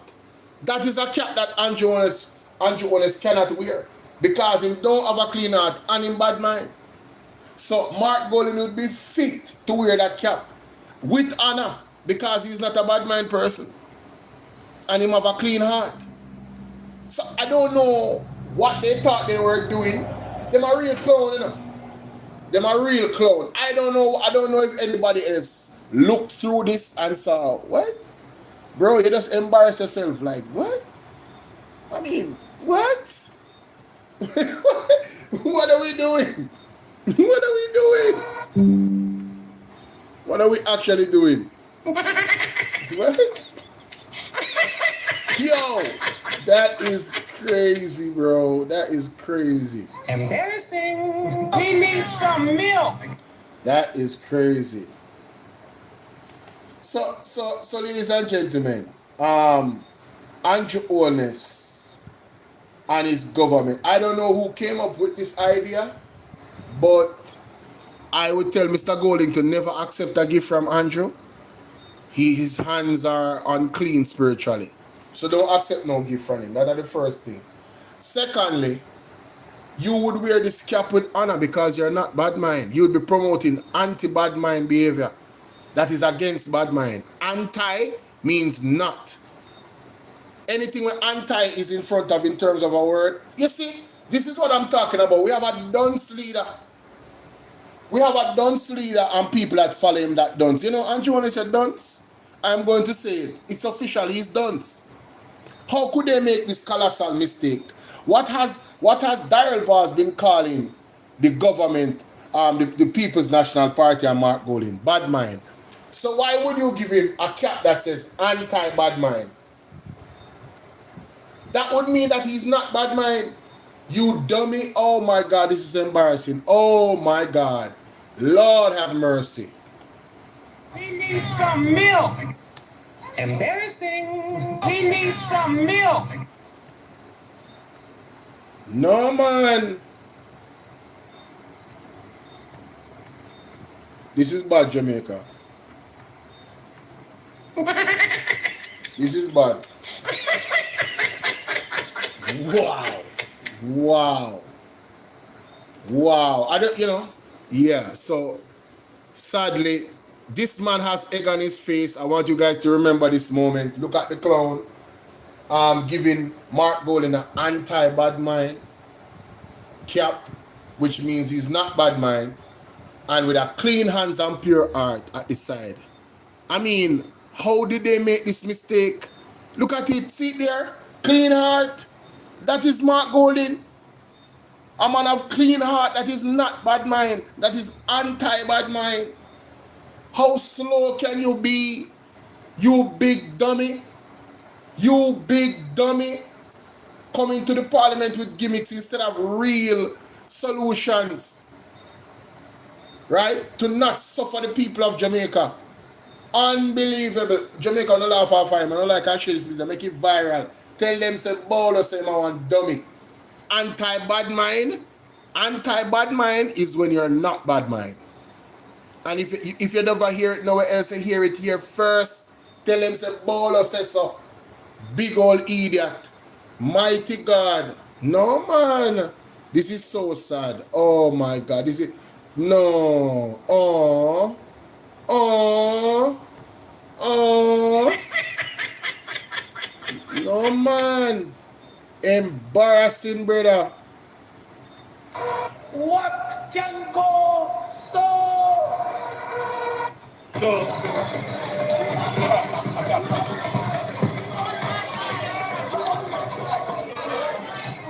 Madam Speaker. Madam Speaker, yes, that the size of the Ministry of Economic Growth and Infrastructure Development and its share of the national capital budget is a reason for slow utilization. Therefore, it should be deconstructed as a super ministry. The slow pace of utilization of the capital budget has nothing to do with the present configuration of the ministries. The cross-cutting issues of slow investment appraisal, permitting and approvals, procurement and contracting, coupled with a lack of efficient, well-resourced scale contractors, is the cause of the low conversion of the capital budget into economic value, leading to greater levels of growth.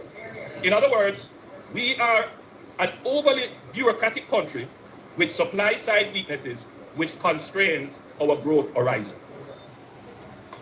Despite these challenges, it must be noted that the Ministry of Economic Growth and Infrastructure Development, on average, has spent more than 97% of its capital allocation over the last 4 budgets.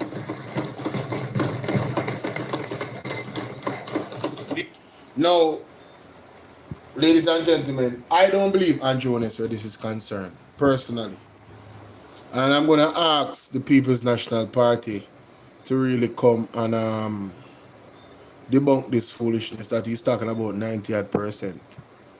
All right, quarterly growth, year of year. Would like to see. It's still very low. of fiscal discipline. Yeah, they analyze them, yeah. Well, Is stability. And what you are seeing here as a feature of the Jamaican economy is stability. And the reason why we have this stability, it is because of the fiscal program that the government has implemented. Who implemented? You know, Madam Speaker, we go back and forth debating who is the father of fiscal discipline. We already said the DNA test proved that they are not the fathers of fiscal discipline. That's the way you say, that not prove nothing. They not prove anything. Which, how can I idiot this man? You know, so me I go do it? No, him tell too much lie, me I go do it again. Me now stop bringing my people ears with the evidence. Him too out of order. No man, him too rank, man.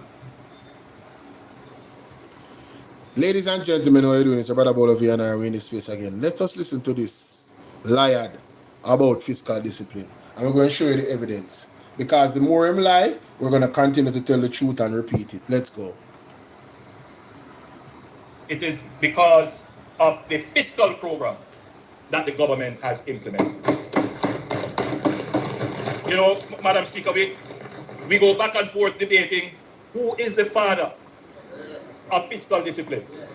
We already said the DNA test proved that they are not the fathers of fiscal discipline. All right, so that's a lie, ladies and gentlemen. And we have to repeat the truth over again and debunk the lie. As much as they tell the lie, we will repeat the truth. So let's carry you to Exhibit A.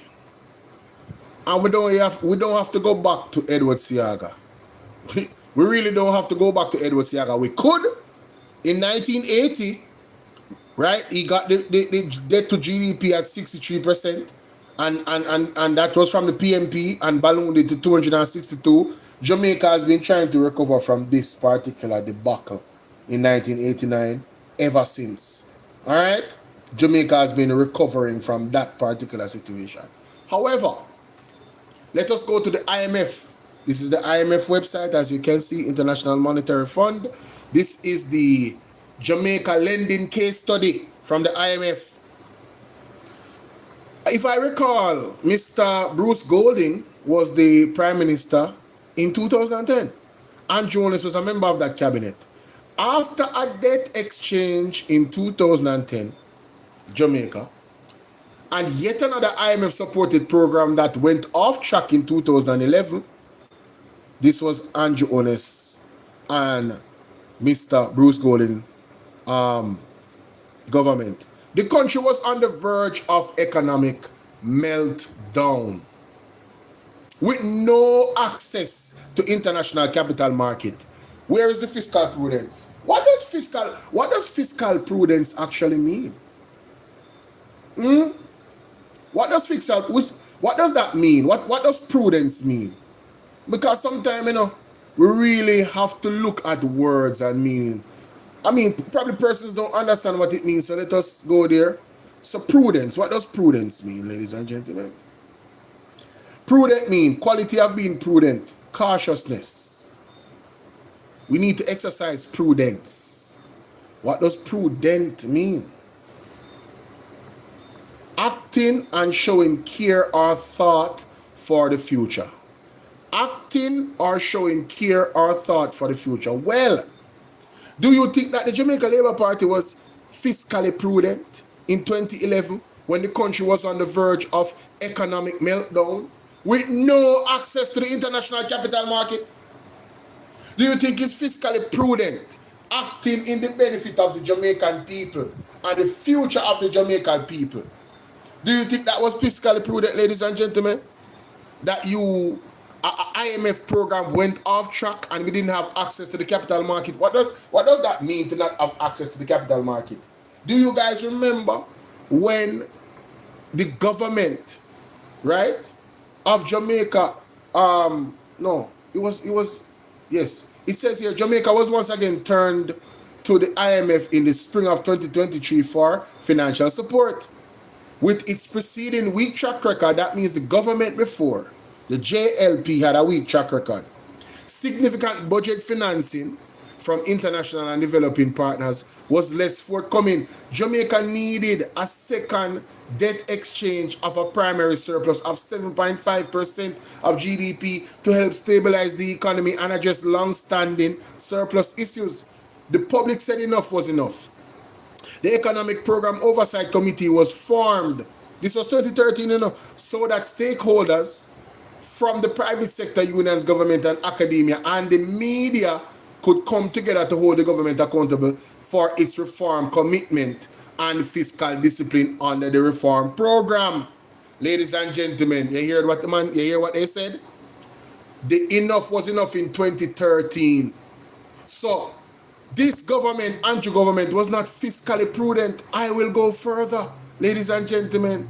The IMF head right here in this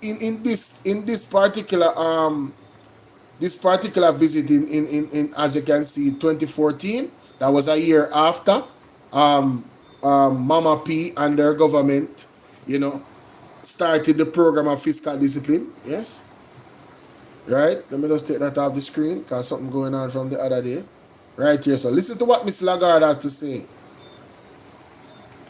$2.1 million. In the first year of program implementation, key reforms that had been pending for a long time were implemented.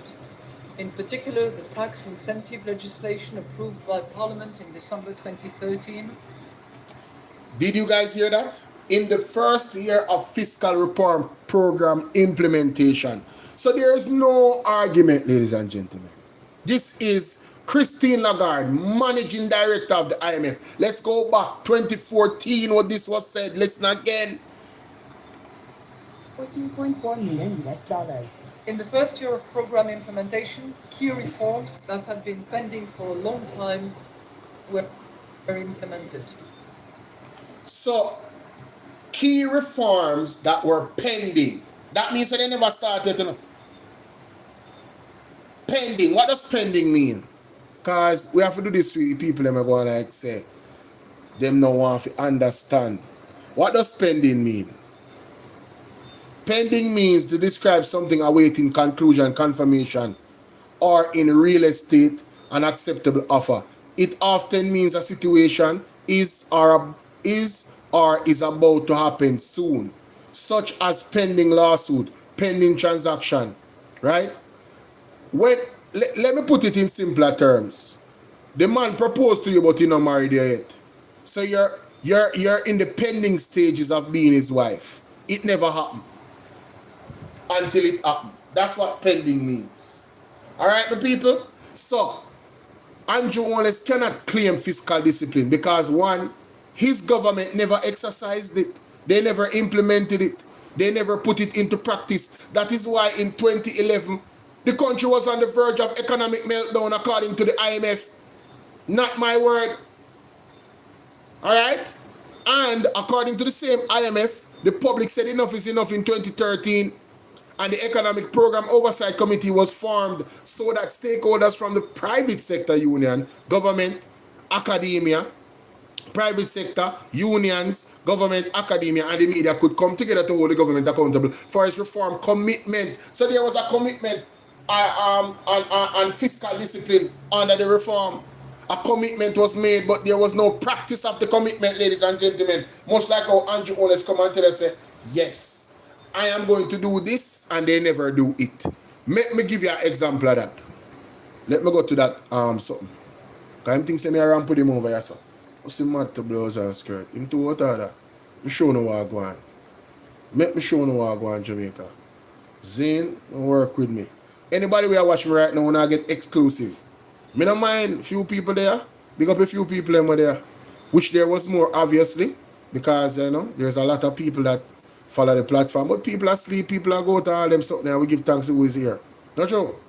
I saw me look panic. Make me go to this. This video where Andrew Wallace promised the people and commit to the people. Where is it? Where is it? I'm thinking same can we'll show you a pattern. It's nothing new. Andrew Wallace make commitment and Yo, man, I tell you, this guy, man, this is it? No, that's not it. That's not it. This one reach, though. Where is it? Here it is. Boom. Boom. Right, that's so. Right, this, so. All right, ladies and gentlemen, so we're going to go to this clip right now to show you exactly what I'm talking about.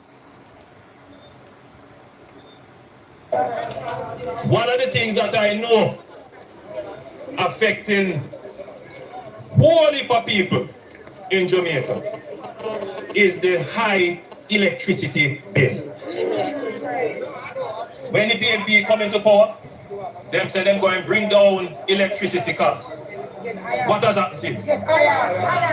Electricity costs keep rising. They promise that by 2016, they would have made the JPS more efficient with more efficient plants. That's not going to happen till another 2 years. And before you know it, it will be another 3 or 4 years before them actually do it. The Labour Party will make sure that we put in place more efficient electricity generating plants to bring down the cost of electricity to you. I don't like to make promise. I make commitment. And under the Labour Party government, we are going to ensure that we bring to this country the big power plants. We are going to ensure that we bring to this country the big energy companies that can put the money in here to build the plants to give you cheaper and better electricity. Jamaica, that commitment, you hear what I'm saying? The PMP not going to be a 2 to 3 year. When was this video made? 11 years ago. March 15, 2015. He made this commitment to the people of Jamaica for the electricity to go down. I don't like to make promises, I like to make commitment. And the PMP would have done it in a 2 or 3 years or 4 years. But he has not done it in 11 years. Our electricity has gone up and up and up and up.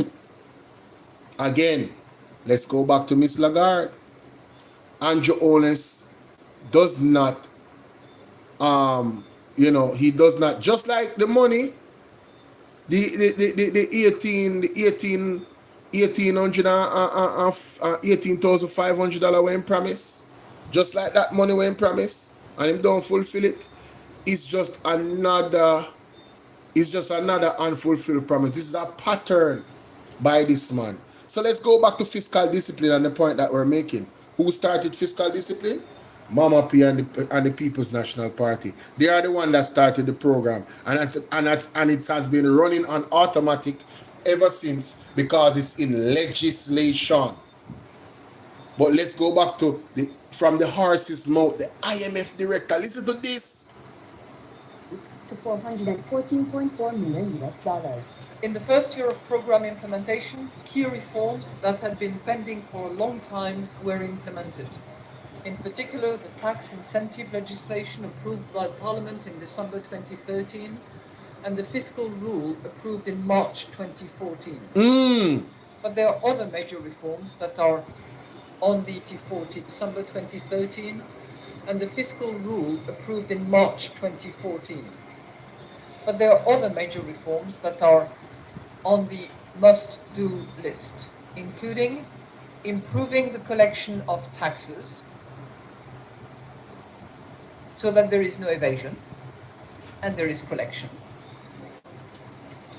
modernizing the public sector and improving the business climate in order to pursue the attractiveness of Jamaica, which has caused foreign direct investment to significantly improve and increase over the last 12 months. So Jamaica, because of Andrew Holness and Bruce Golding government, because he was Prime Minister for a short period, so in name Agokal, he was a part of that government. Because of them, ladies and gentlemen, people did not want to invest in Jamaica. When the IMF lock you out of the capital market, your reputation economically goes down to hell. That's what they did to this country. So they are not fiscally prudent or disciplined. That is not fiscal discipline. You hear him always talk about private and public investment. Then if people decide that them now come to Jamaica go invest, how are you going to attract? And if you notice what the lady said, it improved in the last 12 months. This was June 27, 2014. That means it was on a low, and Mama P and the People's National Party, the work that they did has increased that reputation, ladies and gentlemen. I am going to take it a step further. I'm going to pull up another clip. I'm going to pull up another clip for you. Big up Partner Jar TV. Make sure someone go over there and subscribe. Let me go to this. I think every Jamaican would have been happy if you were to spend that $1 billion to buy 100 new buses. Give us a 100 that is going to be executed by government has to be provided for in either the estimates of expenditure, opportunity to drill through and comb through it. But really, I think it goes beyond just legislative powers that will be needed to improve how accelerated we can implement major projects. I think it also needs political will and less corruption. And I think, I recall and the excuse that was granted by those who were found in breach of the procurement rules that, well, you know, their actions, they said that their actions were justified because, you know, to procure 100 would... And now they are saying that they want to go buy an additional 100. A strong attachment to the vision that Michael Manley had when he created the National Housing Trust. When we came to office there, we were shut out of the international cap, significant out of office. And people saw the time in 2000, the Jamaica is in the IMF. Yeah, man, it was very important that our comrades understand the history and know why we do it, because the labor... However, it was a part of the fiscal policy that the IMF required. As a strong attachment to the vision that Michael Manley had when he created the National Housing Trust, we've been gravely concerned. Which these funds have been diverted over the last 9 years. Yeah, over the last decade of this administration. We started it, you know. Yes, we did. However, it was a part of the fiscal policy that the IMF required of the People's National Party to do so as to maintain things. Right. And just give a little history lesson to our comrades, because it's very important that our comrades understand the history and know why we do it, because the labourites will run with the argument that you did it in the past, so you're being hypocritical now. The labourites destroyed the economy when they... left it in ruins. In 2711. Yeah, man, it was in ruins in the May when they did the past, so you're being hypocritical now. The labourites destroyed the economy when they... left it in ruins. The labourites destroyed the economy when they... left it in ruins. In 2711. Yeah, man, it was in ruins. We had destroyed our relationship with key international financial partners. They disrupted, abruptly ended the IMF program at the time. It was a standby arrangement that we had with the IMF.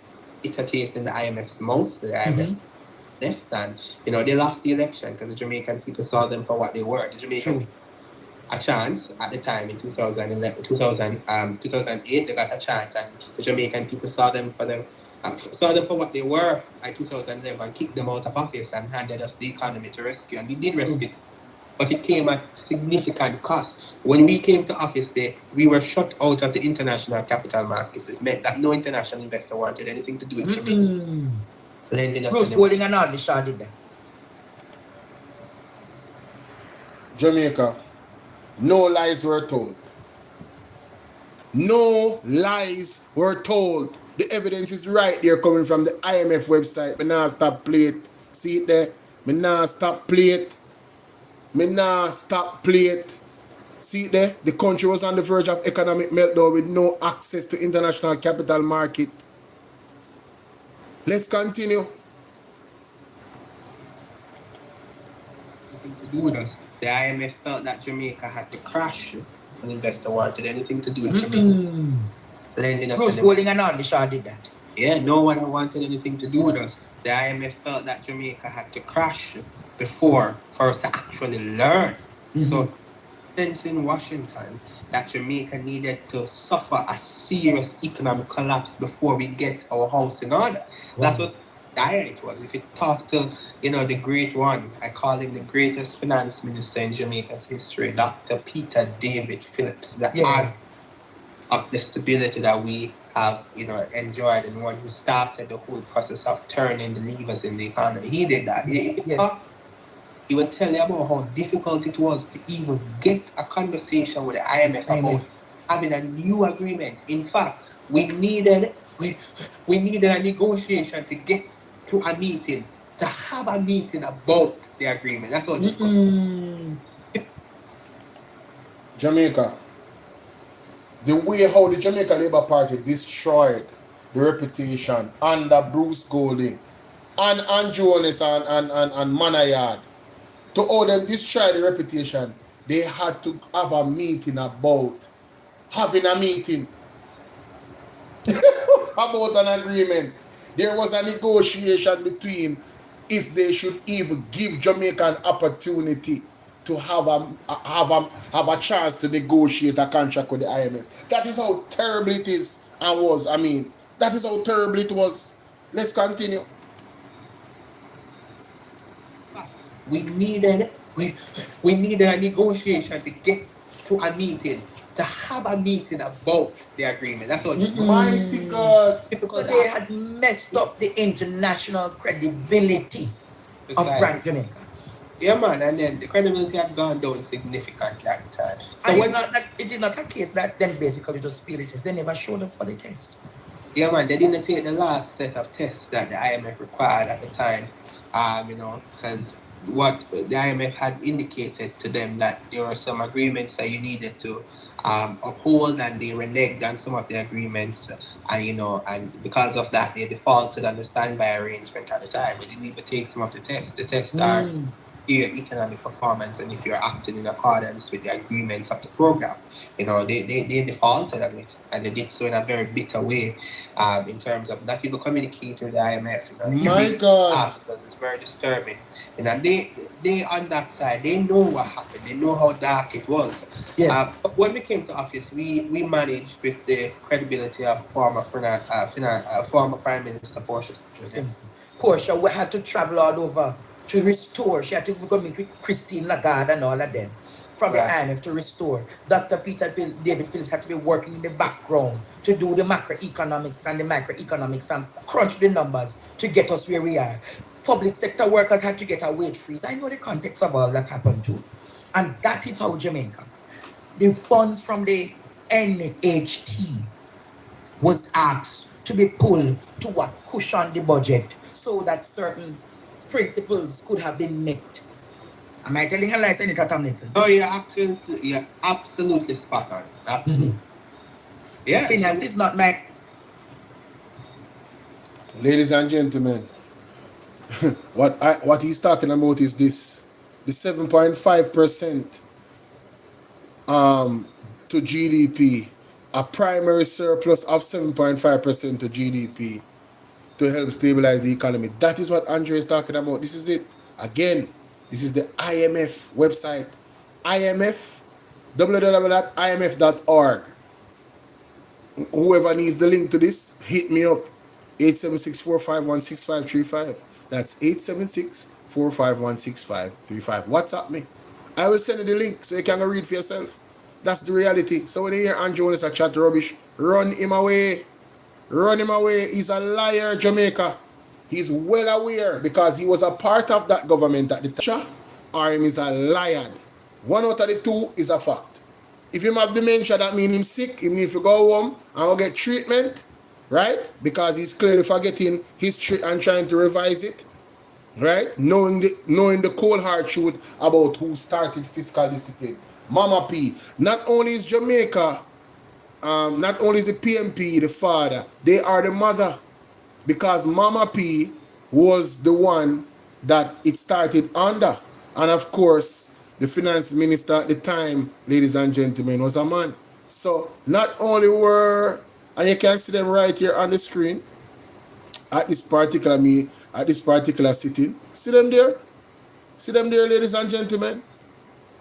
These are the gentlemen with Mama P, these strong men.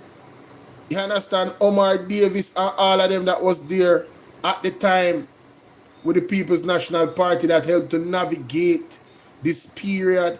Oh, and if you think Mr. Mr. Julian Robinson was there as well, you know.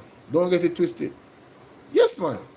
A younger, see me here, a younger version of Julian Robinson was there. So he can tell you the reality about what happened at that particular point in time. He was sitting right in front of Miss Lagarde, listening to her. It's no doubt, ladies and gentlemen, why Mr. Julian Robinson, the People's National Party, came up with the idea, right, that they presented, which I'm going to show you now to close out this reaction for this particular portion of the live stream. Let me go find it. Let me go find it, ladies and gentlemen. It's very important that I do. Is it Facebook? Facebook? Yeah, I think I can do Facebook. I think I can do Facebook. It's on Facebook. Let me do Facebook. People, you see how the work go? When it comes to piecing these things together, what is this? People's National Party centered policies driving national change. 114 billion. I need to check that out, you know. Yes, I need to get this interview as well.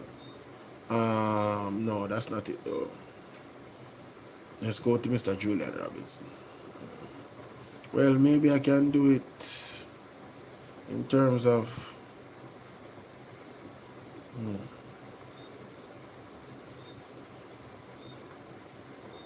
national healing. Let me just stick with Mr. Julian Robinson because I don't remember exactly where, you know, Mr. Golding had mentioned that particular portion of it, but Mr. Julian Robinson one is quite clear.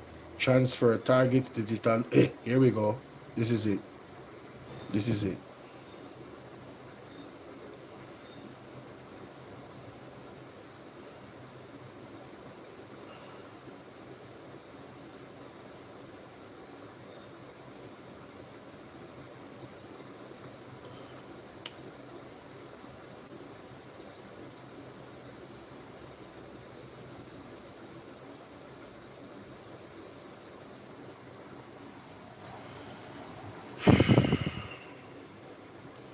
All right, Jamaica. So let's go to what Miss Lagarde said, and then we go to what Julie. We're gonna show you the beginning, and then you know why Mr.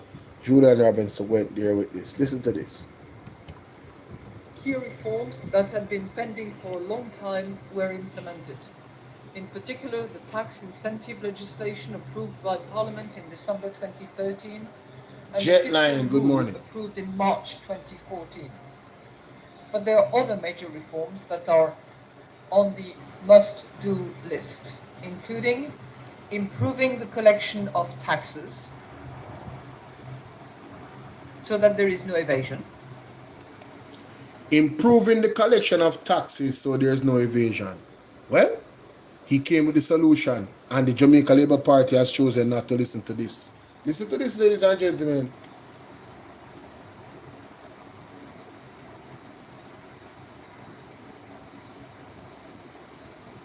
This week I want to turn to what we would do differently. The government has looked at the revenue gap and has reached for the imposition of new taxes to fund the budget. And the continued drawdown of the NHT, 11.4 billion. We have looked at a similar gap, and we have determined an alternative way to fund the budget while balancing the lives of the Jamaicans. Carlos Wagwan, Jetline, big up.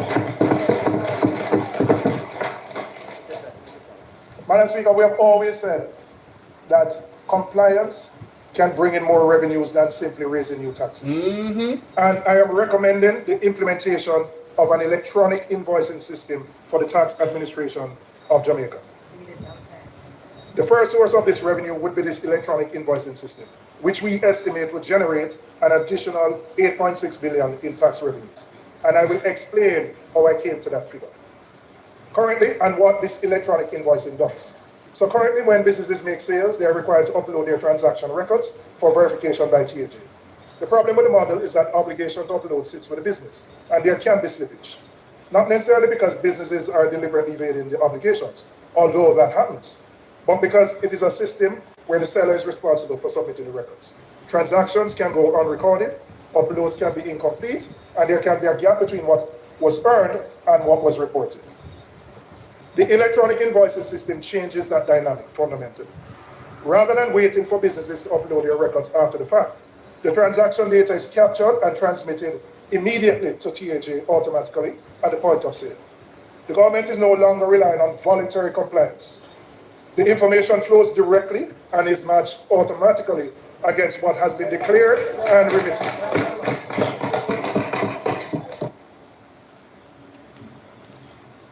I don't need to go any further into that, ladies and gentlemen.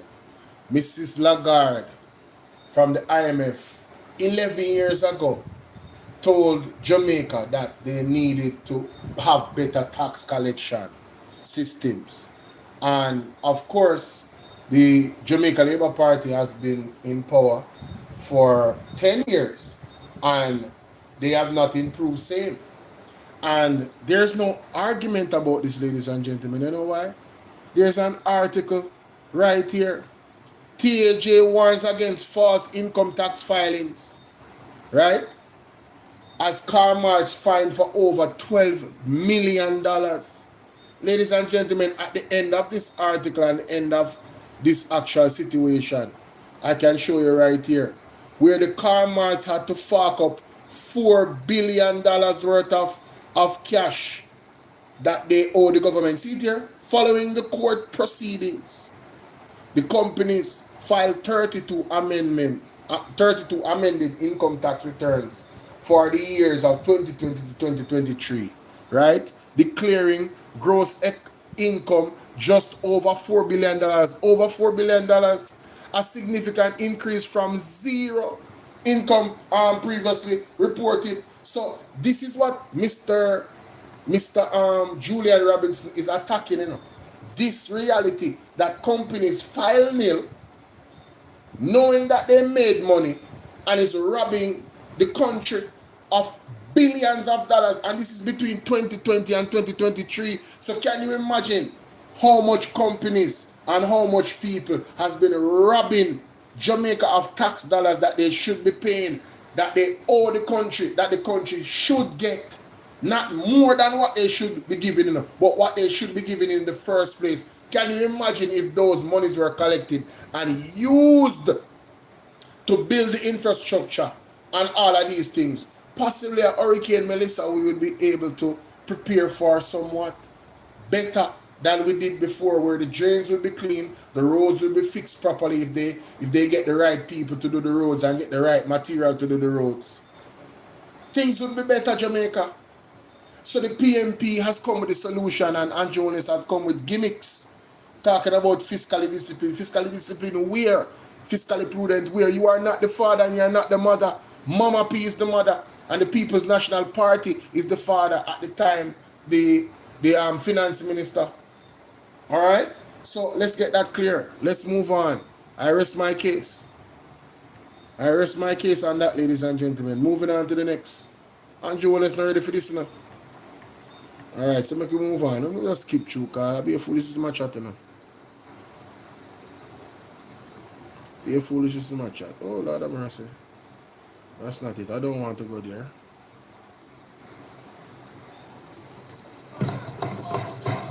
But, Madam Speaker, there is one more child of this government for which the paternity is not in question, and it is necessary for growth. And that is resilience. What kind of idiot this? Oh, you for be resilience. Oh, you for have resilience. And it's necessary for growth, but you not grow the economy. Where come from, man? It makes sense.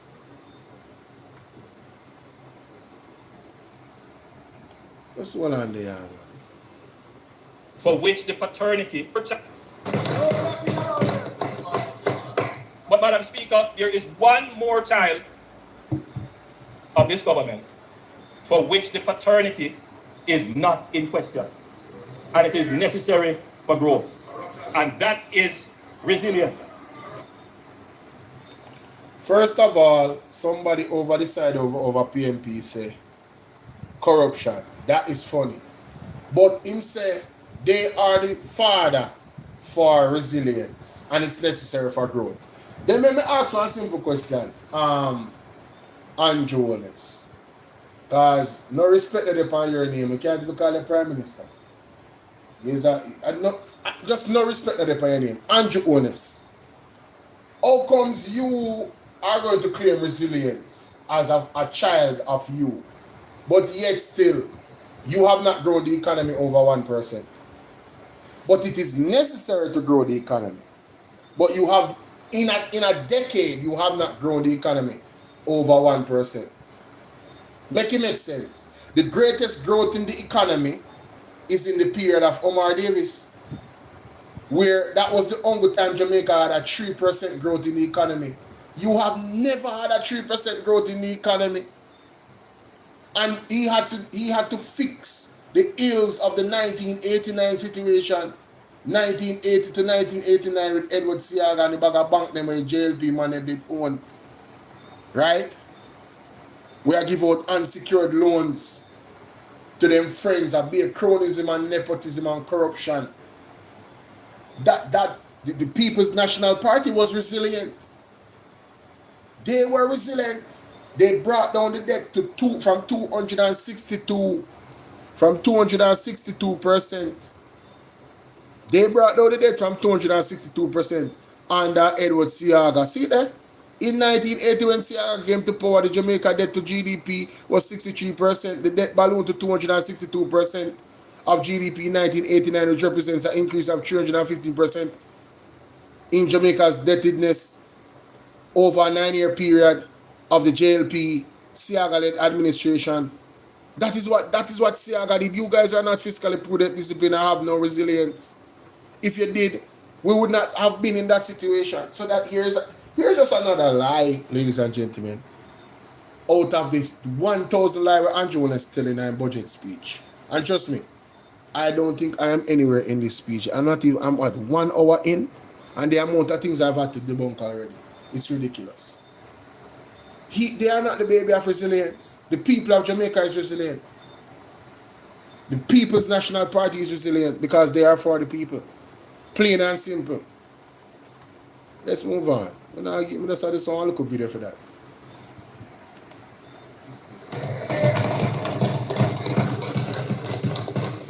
And without doubt, the best performance in employment generation in the history of independent Jamaica, with a most recent 3.3% unemployment rate. My next live, somebody have make me work too hard here, man. My next live, I have to debunk. Lord have mercy. No, listen, I can't believe this. This is unbelievable. And without doubt, the best performance.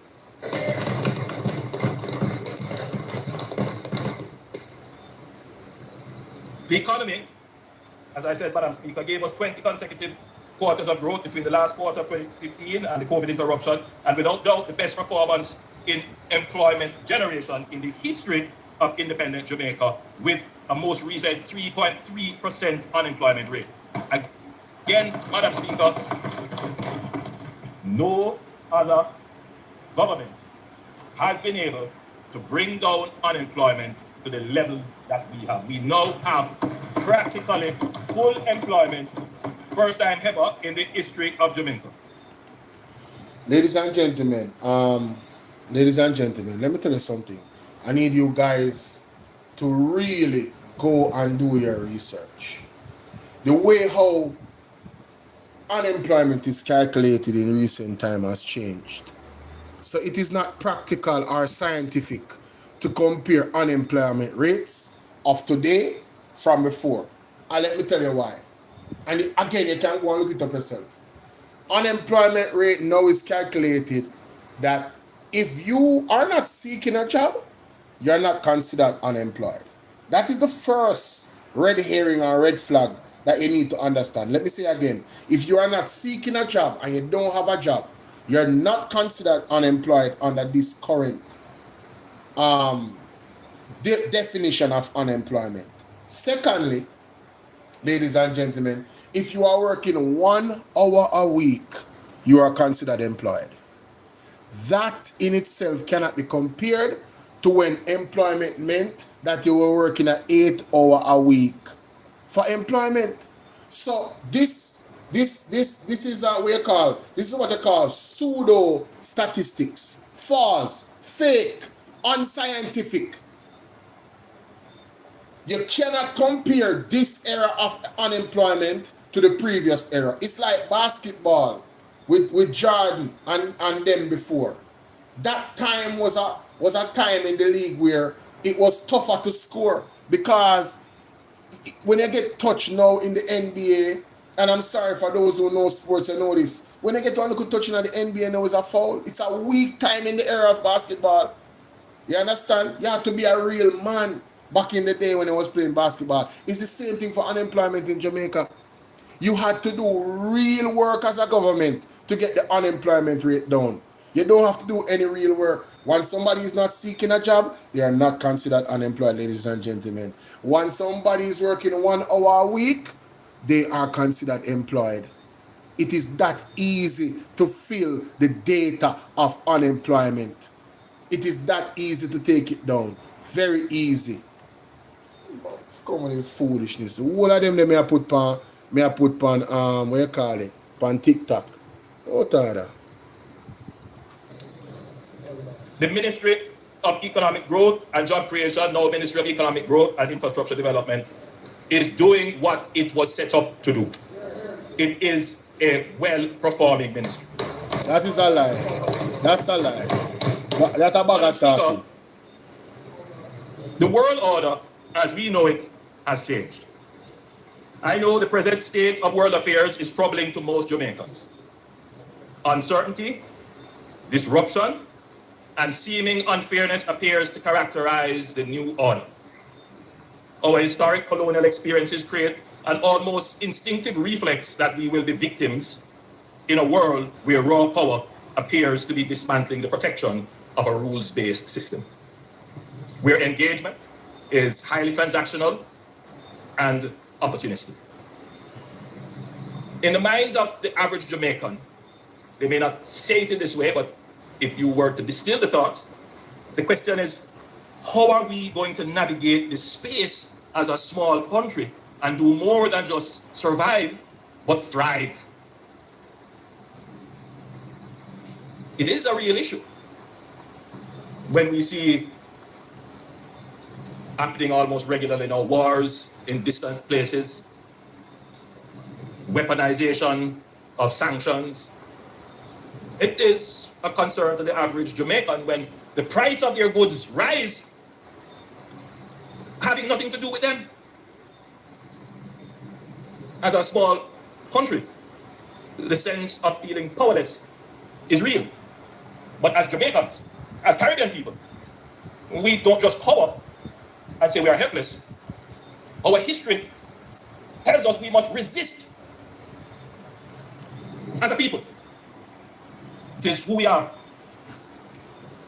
even in the face of power, unequal and uneven. We must resist. I think the first strategy, however, Madam Speaker, is that we must learn from our past.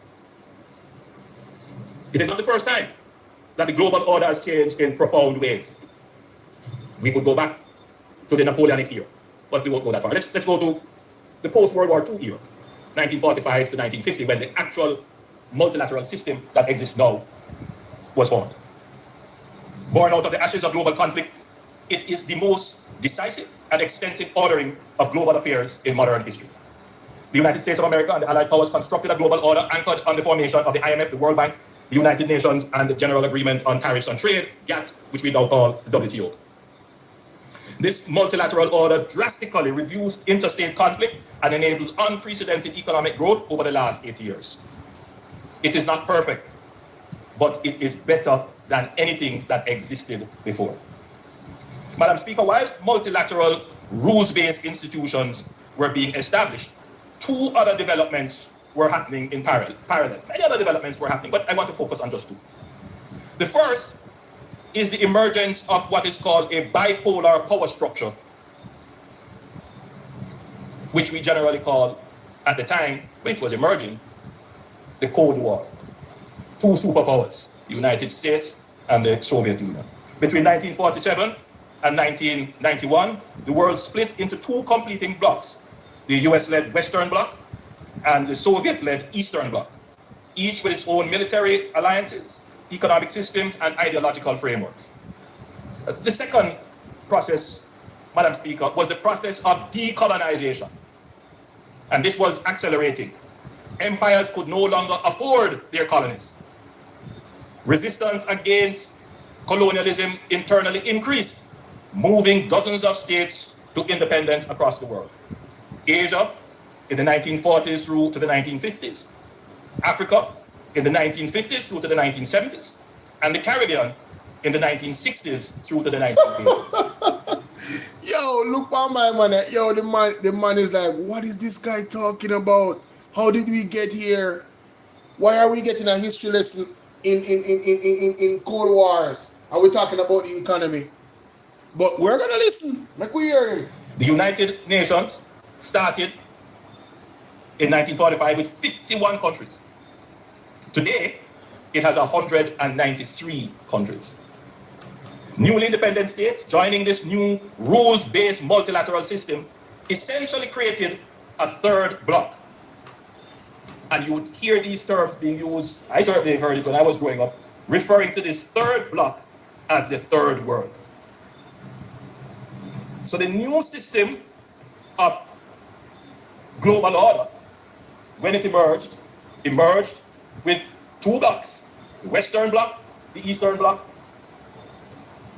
divided by a Cold War, a process of decolonization which gave states independence, creating a third bloc. Madam Speaker, the multilateral system afforded newly independent nations like Jamaica a voice and a vote. That was very important in the multilateral system. Yo, let me speed up a voice and a vote. Let me speed up this, because But Madam Speaker, we had no power. We had no military power. And we had no economic power. Madam Speaker, both superpowers sought to control this third bloc, to expand their spheres of influence, secure strategic geographies, access resources and markets, and spread their culture and ideology. Or simply put, to exercise hegemony. This was the context within which Jamaica started its navigation of a complex global system at its independence. Yeah. All right. At the outset, Yes. the Right Excellent Sir Alexander Bustamante, when asked about Jamaica's alignment, declared, "We are with the West." A simple yet profound framing of Jamaica's foreign policy, economic and social program, and political direction. The Jamaica Labour Party has always taken a pragmatic yet principled approach to the multilateral system and the vicissitudes of the poles of powers within it, while staunchly maintaining our independence of thought and agency to act in our best interest. Its navigation of a complex superpowers sought to control this third bloc, to expand their spheres of influence, secure strategic geographies, access resources and markets, and spread their culture and ideology. Or simply put, to exercise hegemony of a complex global system at its independence. At the outset,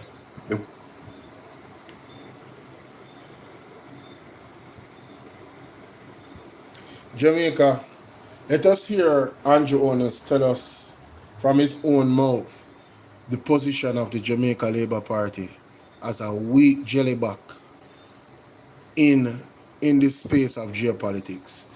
Let us listen to them. Hold on. Let us listen to Jamaica. Let us listen to Andrew Onus tell us the JLP position where geopolitics is concerned as a weak jellyback. Let us listen to him. Right Excellent Sir Alexander Bustamante, when asked about Jamaica's alignment, declared, "We are with the West." A simple yet profound framing of Jamaica's foreign policy, economic and social program, and political direction. The Jamaica Labour Party has always taken a pragmatic yet principled approach to the multilateral system and the vicissitudes of the poles of powers within it, while staunchly maintaining our independence of thought and agency to act in our best interest. Jamaica, this is an oxymoron. Andrew Honest earlier in this talked about resilience, and this is what his speech is based off, resilience. If you bow to the West and decide say you're just gonna follow what they are doing, you no longer have any independence. So if they are going in the direction that is counterproductive to you, case in point, the Cuban doctors them that was here giving our people, magnificent healthcare services, and you dash with the Cuban them because of pressure from the United States. That makes you a puppet. So the Jamaica Labour Party is a puppet to the West. They don't always, more often than not, they do not do the things that actually benefit the people of Jamaica. And I am going to go there now, you know. I am going to go there. Let me just show you something to show you say this man is a two-mouth. Hold on. Make me find back the part where him say, so, let me see something here, so ladies and gentlemen. Let me find back the part where him say, Jamaica is resisting. Let me find back the part where him say. Hold on there. And the General Agreement on Tariffs and Trade, GATT, which we now call WTO. This multilateral order drastically reduced interstate conflict and enables unprecedented economic growth over the lands. It is a concern to the average Jamaican when the price of their goods rise, having nothing to do with them. As a small country, the sense of feeling powerless is real. But as Jamaicans, as Caribbean people, we don't just cover and say we are helpless. Right, that's all. Right, that's all. It's a concern to the average Jamaican when the price of their goods rise, having nothing to do with them. Weaponization of sanctions. It is a concern to the average Jamaican when the price of their goods rise, having nothing to do with them. As a small country, the sense of feeling powerless is real. But as Jamaicans, as Caribbean people, we don't just cover and say we are helpless. Our history tells us we must resist as a people. It is who we are, even in the face of power, unequal and uneven. We must resist.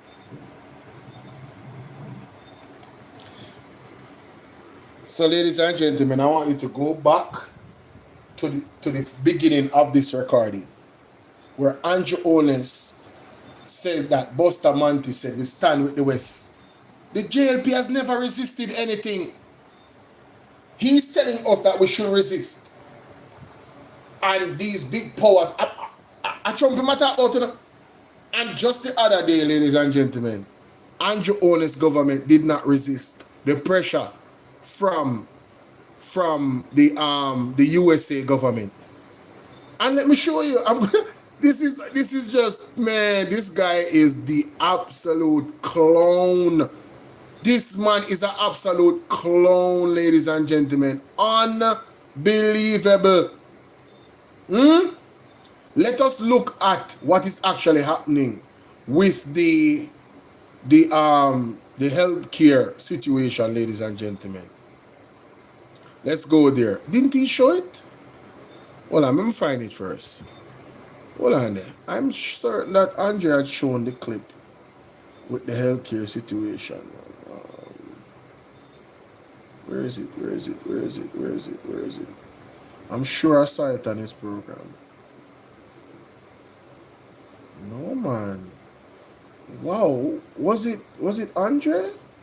Or was it Mystic Sensi? I wonder if I'm Mystic. I believe I saw it on Andre's program. Oh yeah, it should be somewhere. Ah, here it is. Here it is. Here it is. Here it is. Got it. Alright, so I found it, ladies and gentlemen. Let's take a look at this. Wow. Big up to Andre Stevens. Make sure you go follow PDTV, ladies and gentlemen. Let's look at the resilience of the Jamaica Labour Party to powers like the United States and what it has yielded for the most vulnerable people here in Jamaica where the Cuban doctors are concerned. Seriously though, gentlemen, the Cuban Eye program in Jamaica is in a serious crisis. Let us look at what is happening with the people showing up at the clinics. Ishmael, the BVR. The eve of the end of the Cuban Eye Care program did not deter Jamaicans from showing up at the St. Joseph's Hospital, hoping to get assessed by the Cuban healthcare workers. It's been this way since the government's announcement 2 weeks ago. It's also brought into sharp focus the prevalence of cataract in Jamaica. Jamila Maitland has his primetime news follow-up. It was Shakespeare who said the eyes are the windows to the soul, but for thousands of Jamaicans with eye disease, keeping them open has been a challenge. Under the Cuban Eye Care program, however, thousands of Jamaicans have been given a second chance. At the eye care clinic at the St. Joseph Hospital, some would-be patients with stars in their eyes, hoping to see a Cuban doctor, left with tears instead as the program winds down and comes to an end. Bandage over one eye, a confident Earl Jones is now cataract-free. He's one of 130 patients who, according to Health Minister Dr. Christopher Tufton, was already scheduled for surgery at the Eye Clear Clinic. Well, I'm glad that I got through, but there are many that doesn't, so I feel it for them. 81-year-old Noveline Evans is among those left disappointed. She was also diagnosed with cataract. She missed her appointment last year and has been trying to get back on the list. But government's announcement to end the program is not only causing her to lose her sight, but her hopes as well. They say that I'm a bit late because continue to what the government has said, we have to listen to news. That put me into a, what do I do? As if making her case, she unzipped her lunch bag that she hugged like a baby for her camera. In it, a brown paper bag with the items needed to perform her surgery. On the Jamaica-Cuba Eye Care program, the surgery is free. However, patients must buy the items needed, as well as medications for post-care. As much as we have a health card, I couldn't afford to do it privately. Since its inception in 2010, the Health Ministry says more than 20,000 surgeries have been done, and more than 40,000 persons have been screened. Dr. Tufton says on average, the Cuban doctors perform 15 cataract surgeries daily between Monday and Thursday, and on Fridays, they do 15 pterygium surgeries. 12 patients do laser treatments weekly for diabetic retinopathy. I would like the government to do some research. If the lifestyle, then we could change our lifestyle or what, because I think too much Jamaicans are having this disease. TVJ's medical correspondent Dr. Adrian Kaur says while cataract is often found in Jamaicans 60 years and older, there are young people with disease. Genetics aside, lifestyle choices can increase the risk of developing cataract. We talk about smoking, toxins from alcohol, for example, right? There are also things like UV radiation. Dr. Kaur says diabetes and hypertension can also increase the risks of cataract. Prednisone, a common steroid that treats inflammatory diseases like asthma, arthritis, and lupus, can also cause cataract. If you don't need to stay on corticosteroids for a prolonged period of time, you want to, exercise, lifestyle modification. Make sure you're having more peas, beans, fruits, nuts, seeds, vegetables, right, in your diet. As for Miss Evans, she believes her time is running out.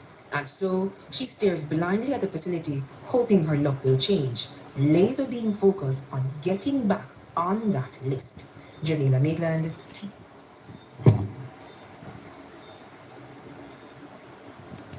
So, ladies and gentlemen, where was the resilience from the government? Listen to Andrew again.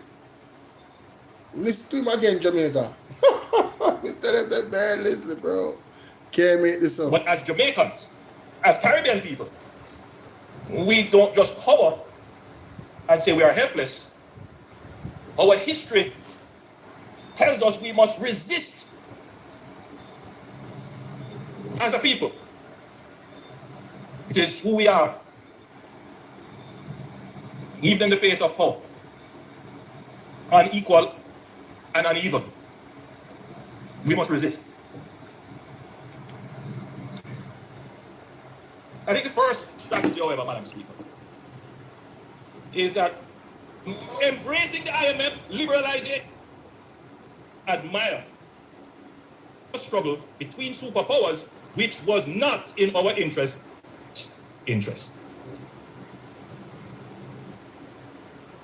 But, Madam Speaker, we had no power. We had no military power.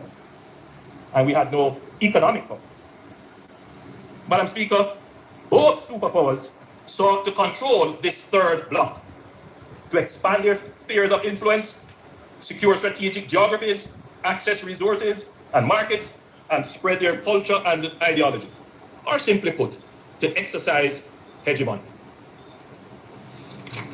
This was the context within which Jamaica started its navigation of a complex global system at its independence. At the outset, the Right Excellent Sir Alexander Bustamante dipped at markets and sought to control this third bloc, because both superpowers economic power. Madam Speaker, both superpowers sought to control this third bloc, to expand their spheres of influence, secure strategic geographies, access resources and markets, and spread their culture and ideology.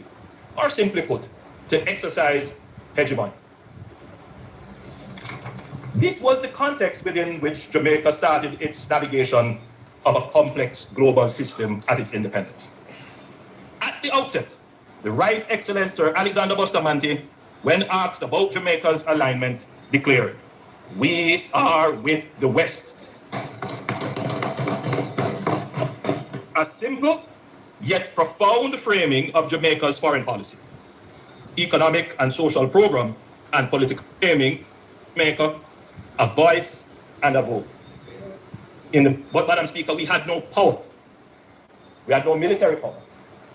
And we had no economic power.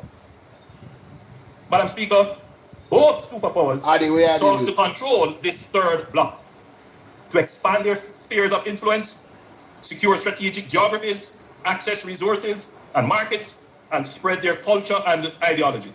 Or simply put, to exercise hegemony. This was the context within which Jamaica started its navigation of a complex global system at its independence.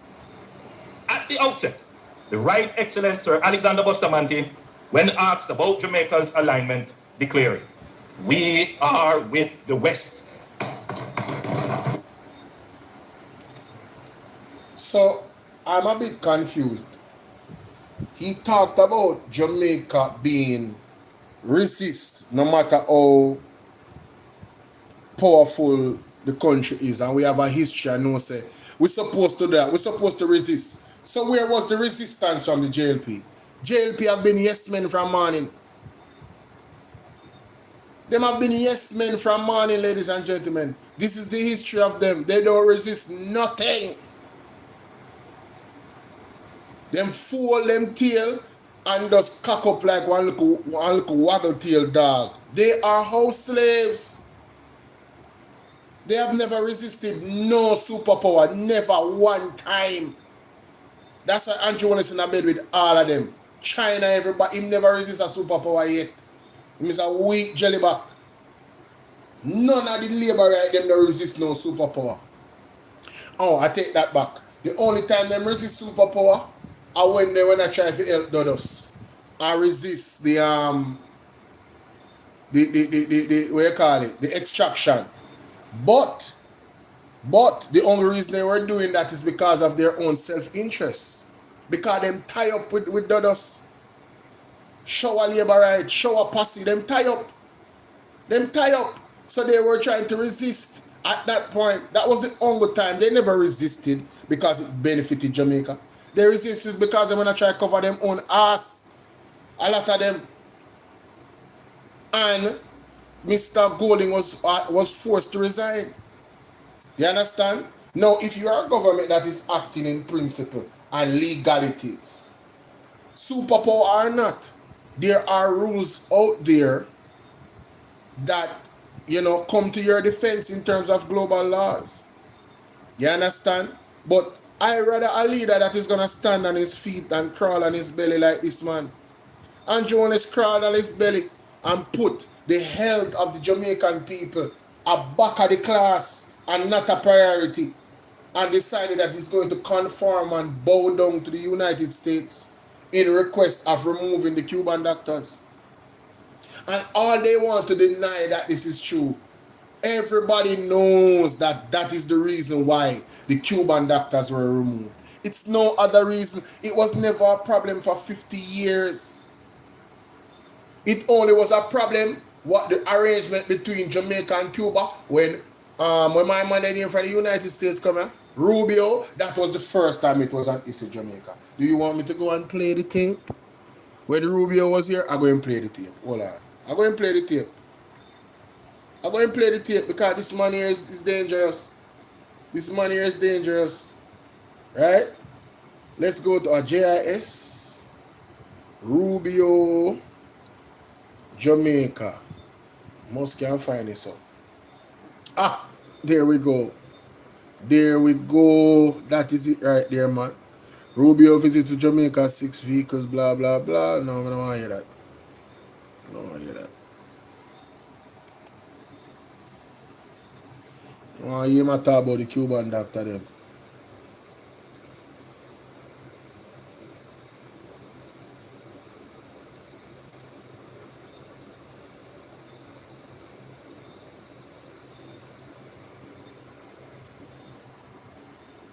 Why am I not hear nothing? It is my great pleasure to welcome the United States Secretary of State, the Honorable Marco Rubio, to Jamaica. Now, I have known Secretary of State Rubio for some time, and I've always been very impressed with that. By people, I also would say that some substantial percentage of Americans have traveled here at some point in their lives, and that also binds countries together. Nothing binds countries and cultures more closely together than people, and we certainly have that in common, and we want to continue to make sure that we build on that. We did touch on a couple of topics. The first is trade. The world has been closely followed. The president is in the midst of realigning American global trade policy, primarily to reset global trade in a way that's fair to the U.S., have real opportunities to create new alignments and new trade arrangements and new chains. And we ask ourselves why, if so many of these products are destined for the North American market, it makes all the sense in the world to see more productive capacity, more manufacturing. So in our hemisphere, it's close to benefit, and the Prime Minister has that vision for the council. So it's an opportunity I think would be mutually beneficial, and we're going to actively seek and look for ways to make that possible. I also think there's extraordinary opportunities for investment. A lot of liquefied natural gas, manufacturing without reliable and affordable energy, and just to utilize all of the resource creating income and opportunity, and your Prime Minister and part of your economy, and the reality of the new number 8 and so forth. But in particular, those travel advisories are accurately reflects the status quo and takes into account the progress we've seen of any country in the region. We have to talk about security, and I think maybe we're parts of the world. How many of the threats we face in the world and we've confronted this issue. It's a challenge in Mexico. It's a challenge. They are transnational for a number of reasons.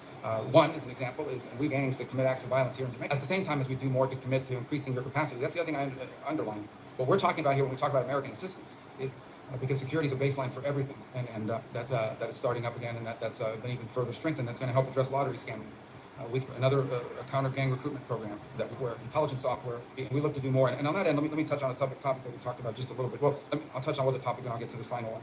On you mentioned upskilling and helping go back and find ways that we can partner to create opportunities for stream. To come to Jamaica, there's a few things that we can do in collaboration with one another. Highlights exactly what our vision for aid moving forward is. Provide foreign aid in a way that is strategic, that we're partners with. In essence, how that would work, how it has worked in the past, is USAID or some other entity would come in and they give them a bunch of money and they come into how it used to be. How we want it to be in the future is that our embassies are involved with the host government, our hosts, our partners, and we ask them, what are your needs? And we provide assistance in Jamaica. Our partner all over the world is the government, is the host government, the country have elected you to carry out. Here there are a lot of things, you just described some of them. What should our foreign aid be geared for? Investment in business aid that is aligned to our foreign policy, and our foreign policy is going to be aligned to our mutual cooperative on a number of fronts, and we will continue to work together, and we're going to work closer than we've ever worked before. It's very simple, and that is that the United States wants to ensure that when countries are cooperative and work with us and partner with us and constantly seek ways to engage us, that leads to positive results and outcomes. It's not, you can call it rewarding, but what it really means is it has to be a mutually beneficial relationship. And we want countries in the world, and we want countries in the region to identify being close to the United States as something that is beneficial and helpful to as a model of what other countries would seek to emulate, whether it's on security, on trade, on look like. And I can think of no better friend in the Caribbean, and frankly in the Western. I joked a couple times, so I'll say it again. I think I told it to the cameras, but in many ways it really truly feels like home and where I am itself. Secretary Rubio states, take that you please special jungle. And with me, I did, yeah. Business is like our USAID employees. Do you worry that the stability remains on? We're going to do aid. And when you restructure, there's some disruption, but it has to happen. By the way, this is not an idea. This is an idea Condoleezza Rice wanted. This is an idea multiple secretaries of state throughout involved when you make reform and you make change. But it's necessary. Charity. Jamaica's not asking for charity. They're asking for a handout. They're asking for a hand up, help to build their capability. Now is contributing to the effort in Haiti as an example. Structure the way we deliver forward. On the first question, let me just say on the signal fleet. This thing was set up for allies. We need to notify members of Congress. Made a mistake. And someone. I've been, so I can speak to myself. I identified my announcements have been made, though not intended to be divulged, obvious operation of the lives of our servicemen. I think the Pentagon's made clear. Well, the Pentagon says it was not. And understand, when this story first broke, there was sort of what I think the White House is looking at this entire thing. But I want everybody to understand why this thing was even set up in the first official. In terms of Haiti, it's more mention of its in terms of Jamaica have been incredibly helpful to us. Jamaica has a deficit in health personnel. Jamaica expansion. The movie HNP has to take on the gangs. The present holding situation that we have is not necessarily moving the situation forward as we would all like. So there will have to be a significant expansion in resources in support of the HFP to enable them to take on the gangs. In terms of Cuban doctors in Jamaica,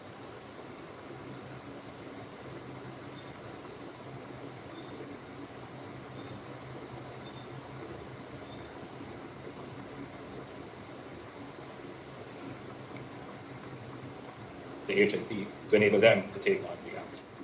In terms of Cuban doctors in Jamaica, let us be clear, the Cuban doctors in Jamaica have been incredibly helpful to us. Jamaica has a deficit in health personnel, primarily because many of our health personnel have migrated to other countries.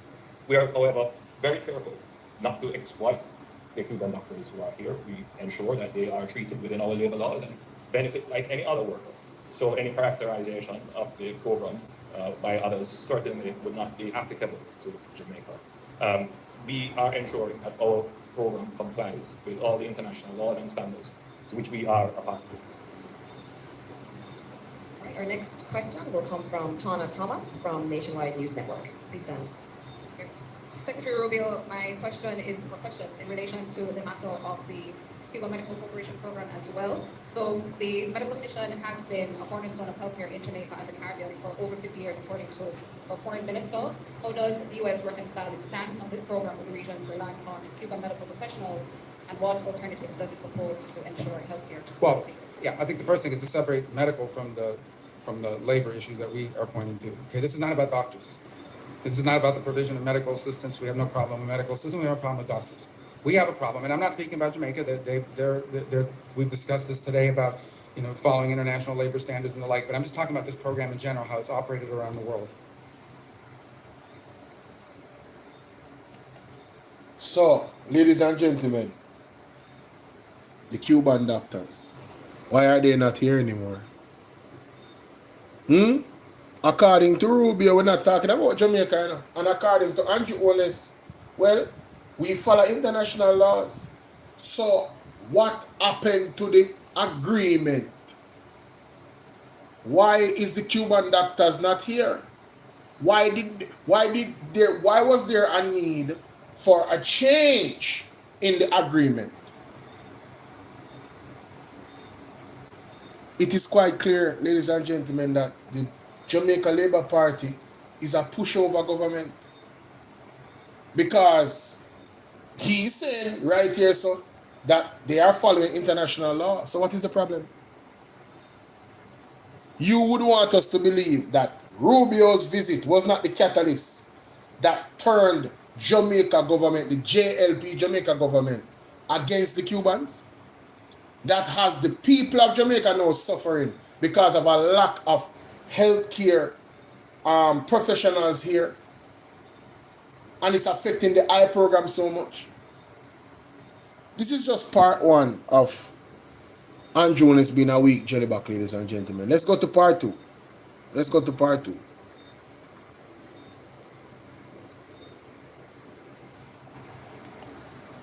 Yet profound framing of Jamaica's foreign policy, economic and social program, and political direction. The Jamaica Labour Party has always taken a pragmatic, yet principled approach through the multilateral system and the vicissitudes of the poles of powers within it, while staunchly maintaining our independence of thought and agency to act in our best interest. I just demonstrated that Andrew and his government has no independence of thought with the Rubio and the Cuban doctor situation. Because if they had independence of thought and they had Jamaicans' best interests at heart, the Cuban doctors would be here still. And even if they move the Cuban doctors, like Mark Golding said in his speech, ladies and gentlemen, when it comes to the Cuban doctors, where's the alternative? Why didn't you arrange an alternative? You have left the health of the Jamaican people out there in the cold to suffer. Some people might die because of what they did and remove the Cuban doctors. Can't afford. I played the video before. You can go back and listen to it. They cannot afford it. And our Jamaica is prosperous, by the way.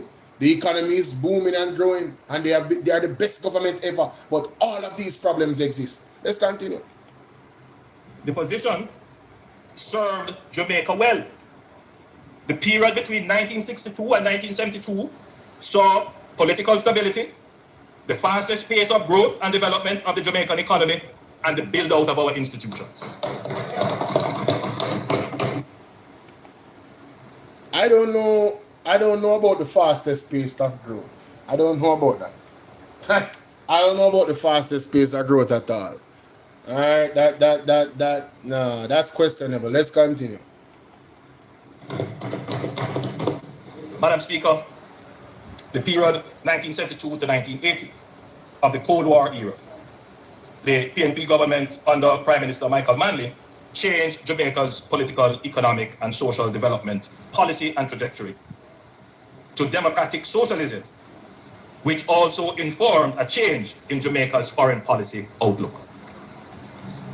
During that period, Jamaica joined the non-aligned movement and pursued relations with other socialist and communist countries of the Eastern Bloc, including Cuba.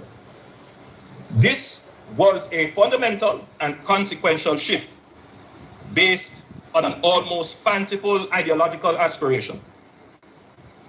It placed us in the crossfire of a power struggle between superpowers which was not in our interest and had negative consequences domestically.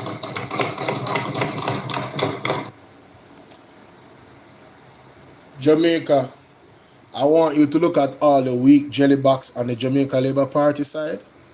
Never forget this moment. We must never have these people in power ever again. They have exposed themselves. Going back to Michael Manley that stood on his feet and not crawl on their belly. All they're telling us is that they are willing to crawl on their belly because they are house slaves. House slaves on the plantation. Let's continue. This period coincided with the collapse of the Jamaican economy, our first debt crisis, the hollowing out of the middle class, and the emergence of widespread political and gang violence. Ladies and gentlemen, context matters. You know why those things happen? Because the United States is a bully. That's why those things happen. Those things did not naturally happen. They didn't naturally happen, ladies and gentlemen. So, what he's telling us, in essence, is that, listen, do not challenge master. Be a good slave. Be a good slave. Do not stand on your own 2 feet and you can never be free. How can you claim independence when you are a house slave? How can you claim independence when you are not resilient and you have no resurgence and you have no pride and you don't stand up on your feet? You guys are a weak jellyback. How the hell did we get free from slavery in the first place? People died, blood was shed.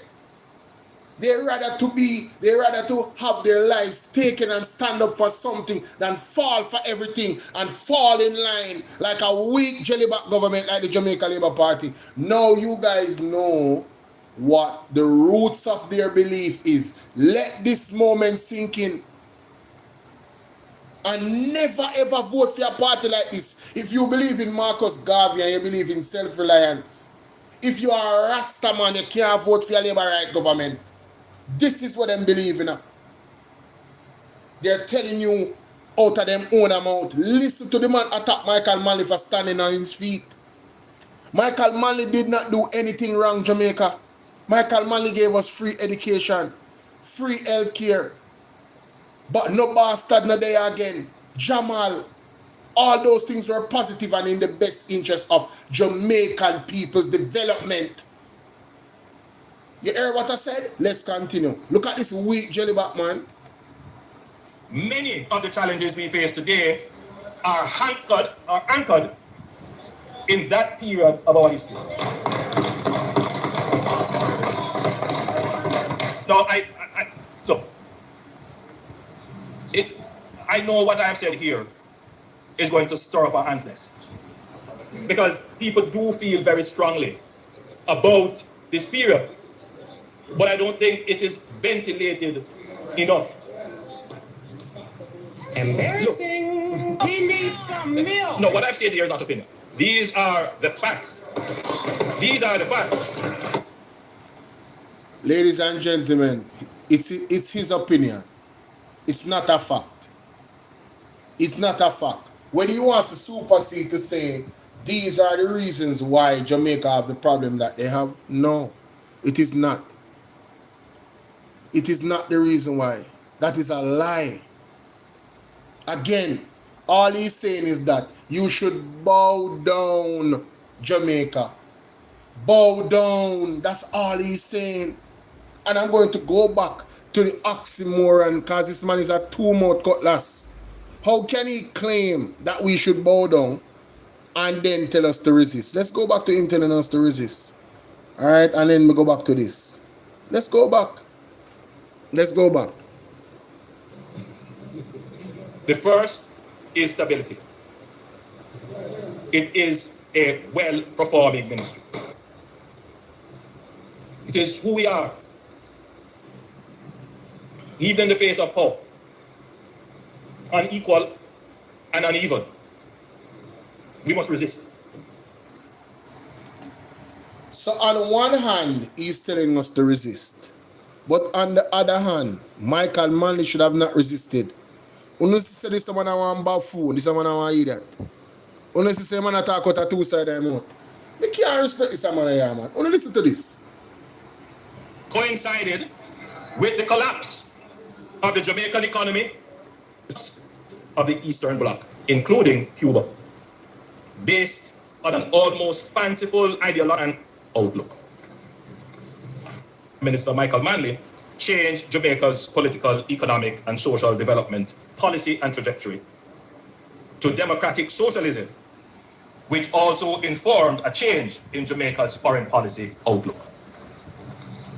During that period, Jamaica joined the non-aligned movement and pursued relations with other socialist and communist countries of the Eastern Bloc, including Cuba.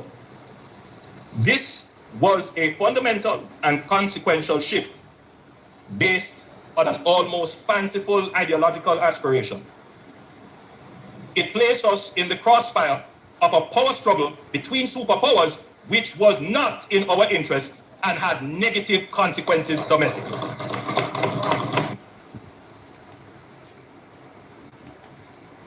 So, ladies and gentlemen, I hope you guys heard that, right? So, according to him, do you guys know Muhammad Ali? Muhammad Ali, right? Let us go to Muhammad Ali. Look, just for a little bit of history lesson to show you how of a weak jellyback Andrew Honest is. He talks about resisting, but doesn't want to have anything to do with resisting, right? Nothing to do with. He's a Muhammad Ali. Let me just pause the reaction. Come on, Muhammad Ali. Let me just go to Muhammad Ali. A little history lesson on Muhammad Ali.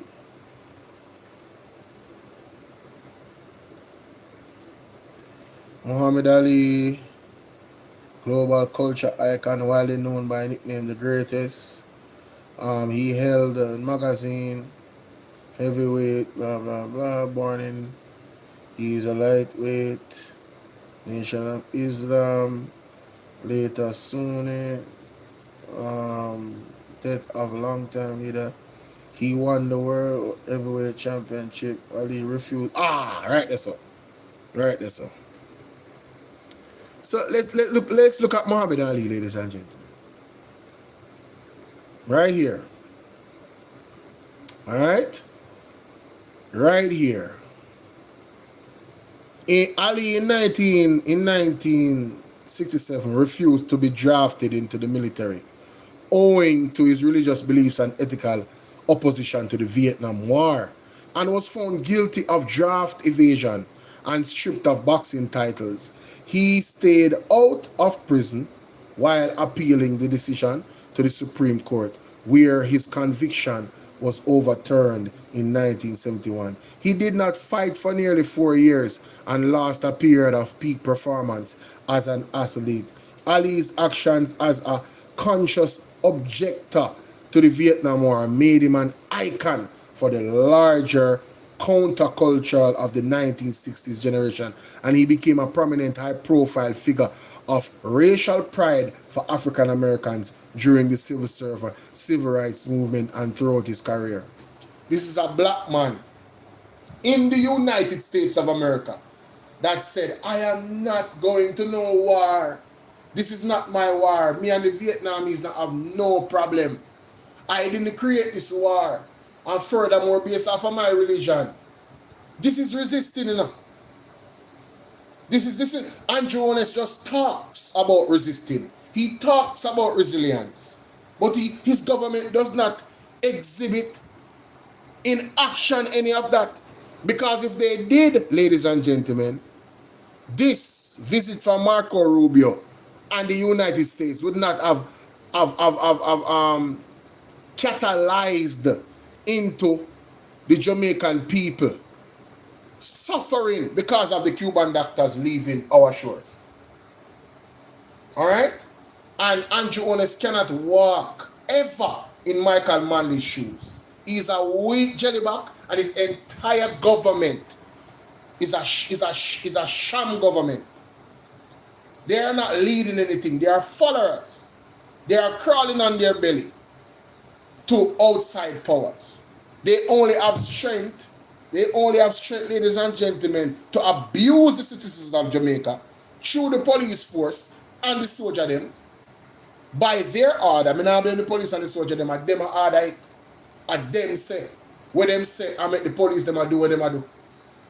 Zin and unaliving our citizens. Oh, and by the way, they are now going to increase the sufferation of the Jamaican people with the decision to remove the Cuban doctors. Why? Because they are weak jellybacks. They are not leaders, they are followers. They are conformists. They conform to the slave master. He could never be a Muhammad Ali. He could never be a great.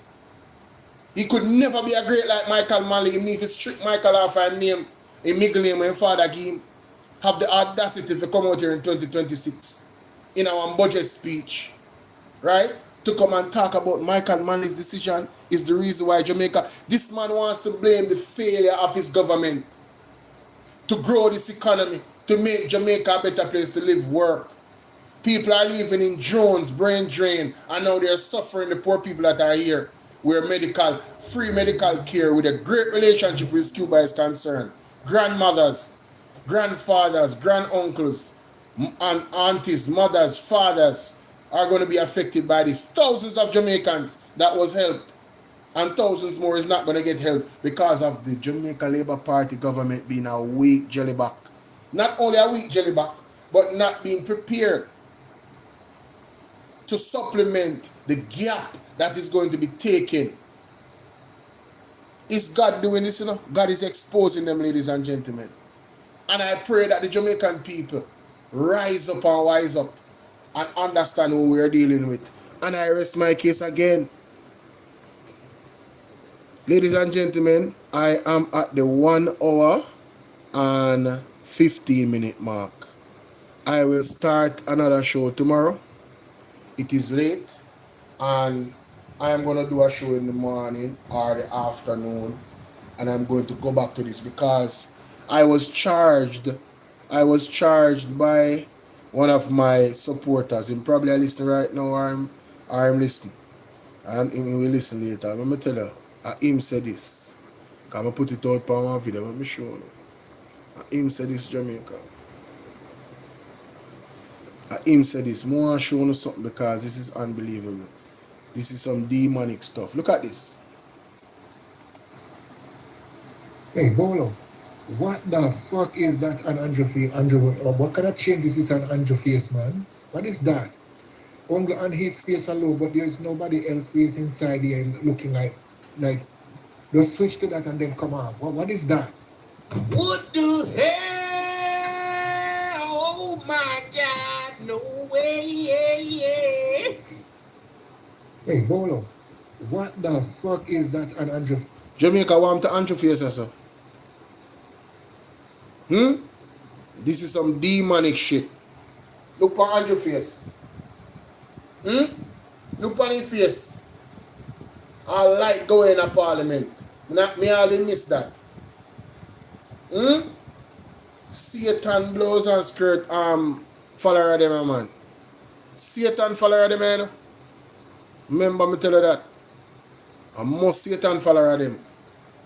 You understand? But me leave it there, so ladies and gentlemen, thank you so much. Enough people are going to vex, but we no business. We no business, you know. We no business if we don't want to vex. We are continue to tell you our opinion. The truth versus the reality, ladies and gentlemen. You understand? So part 2, I'll be doing part 2.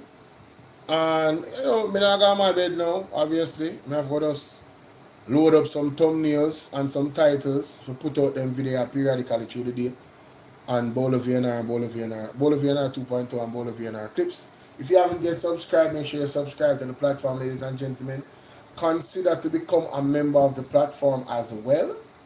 Alright? There's some videos I am definitely going to be putting on membership only. There's a lot of videos on membership only right now. So if you're new to the platform, you need to go and subscribe. And guys, when I put up a goal, a live goal, I'm asking you to support the live goal on BOLO V&R 2.0. I'm gonna start. See there? Nobody helped me with the live goal tonight. No super chats. Nobody. You understand? So I need to start promoting it and highlight it. There's a live goal, and it's self-explanatory, right? And for the persons that don't have super chat, well, the Cash App is there, the Zelle is there. You understand? Yeah, man. Sometimes you can bless up the platform, man. Sometimes you can bless up the platform. We are putting in the work, Jamaica. We are putting in the work.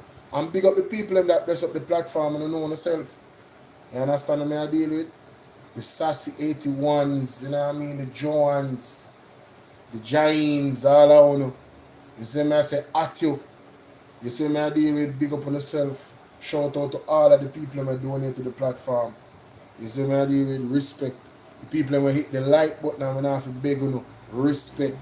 The people that watch all of the video them from start to finish, maximum respect. Alright? God bless you and have yourself a good night. That's my time. I'm out. Peace.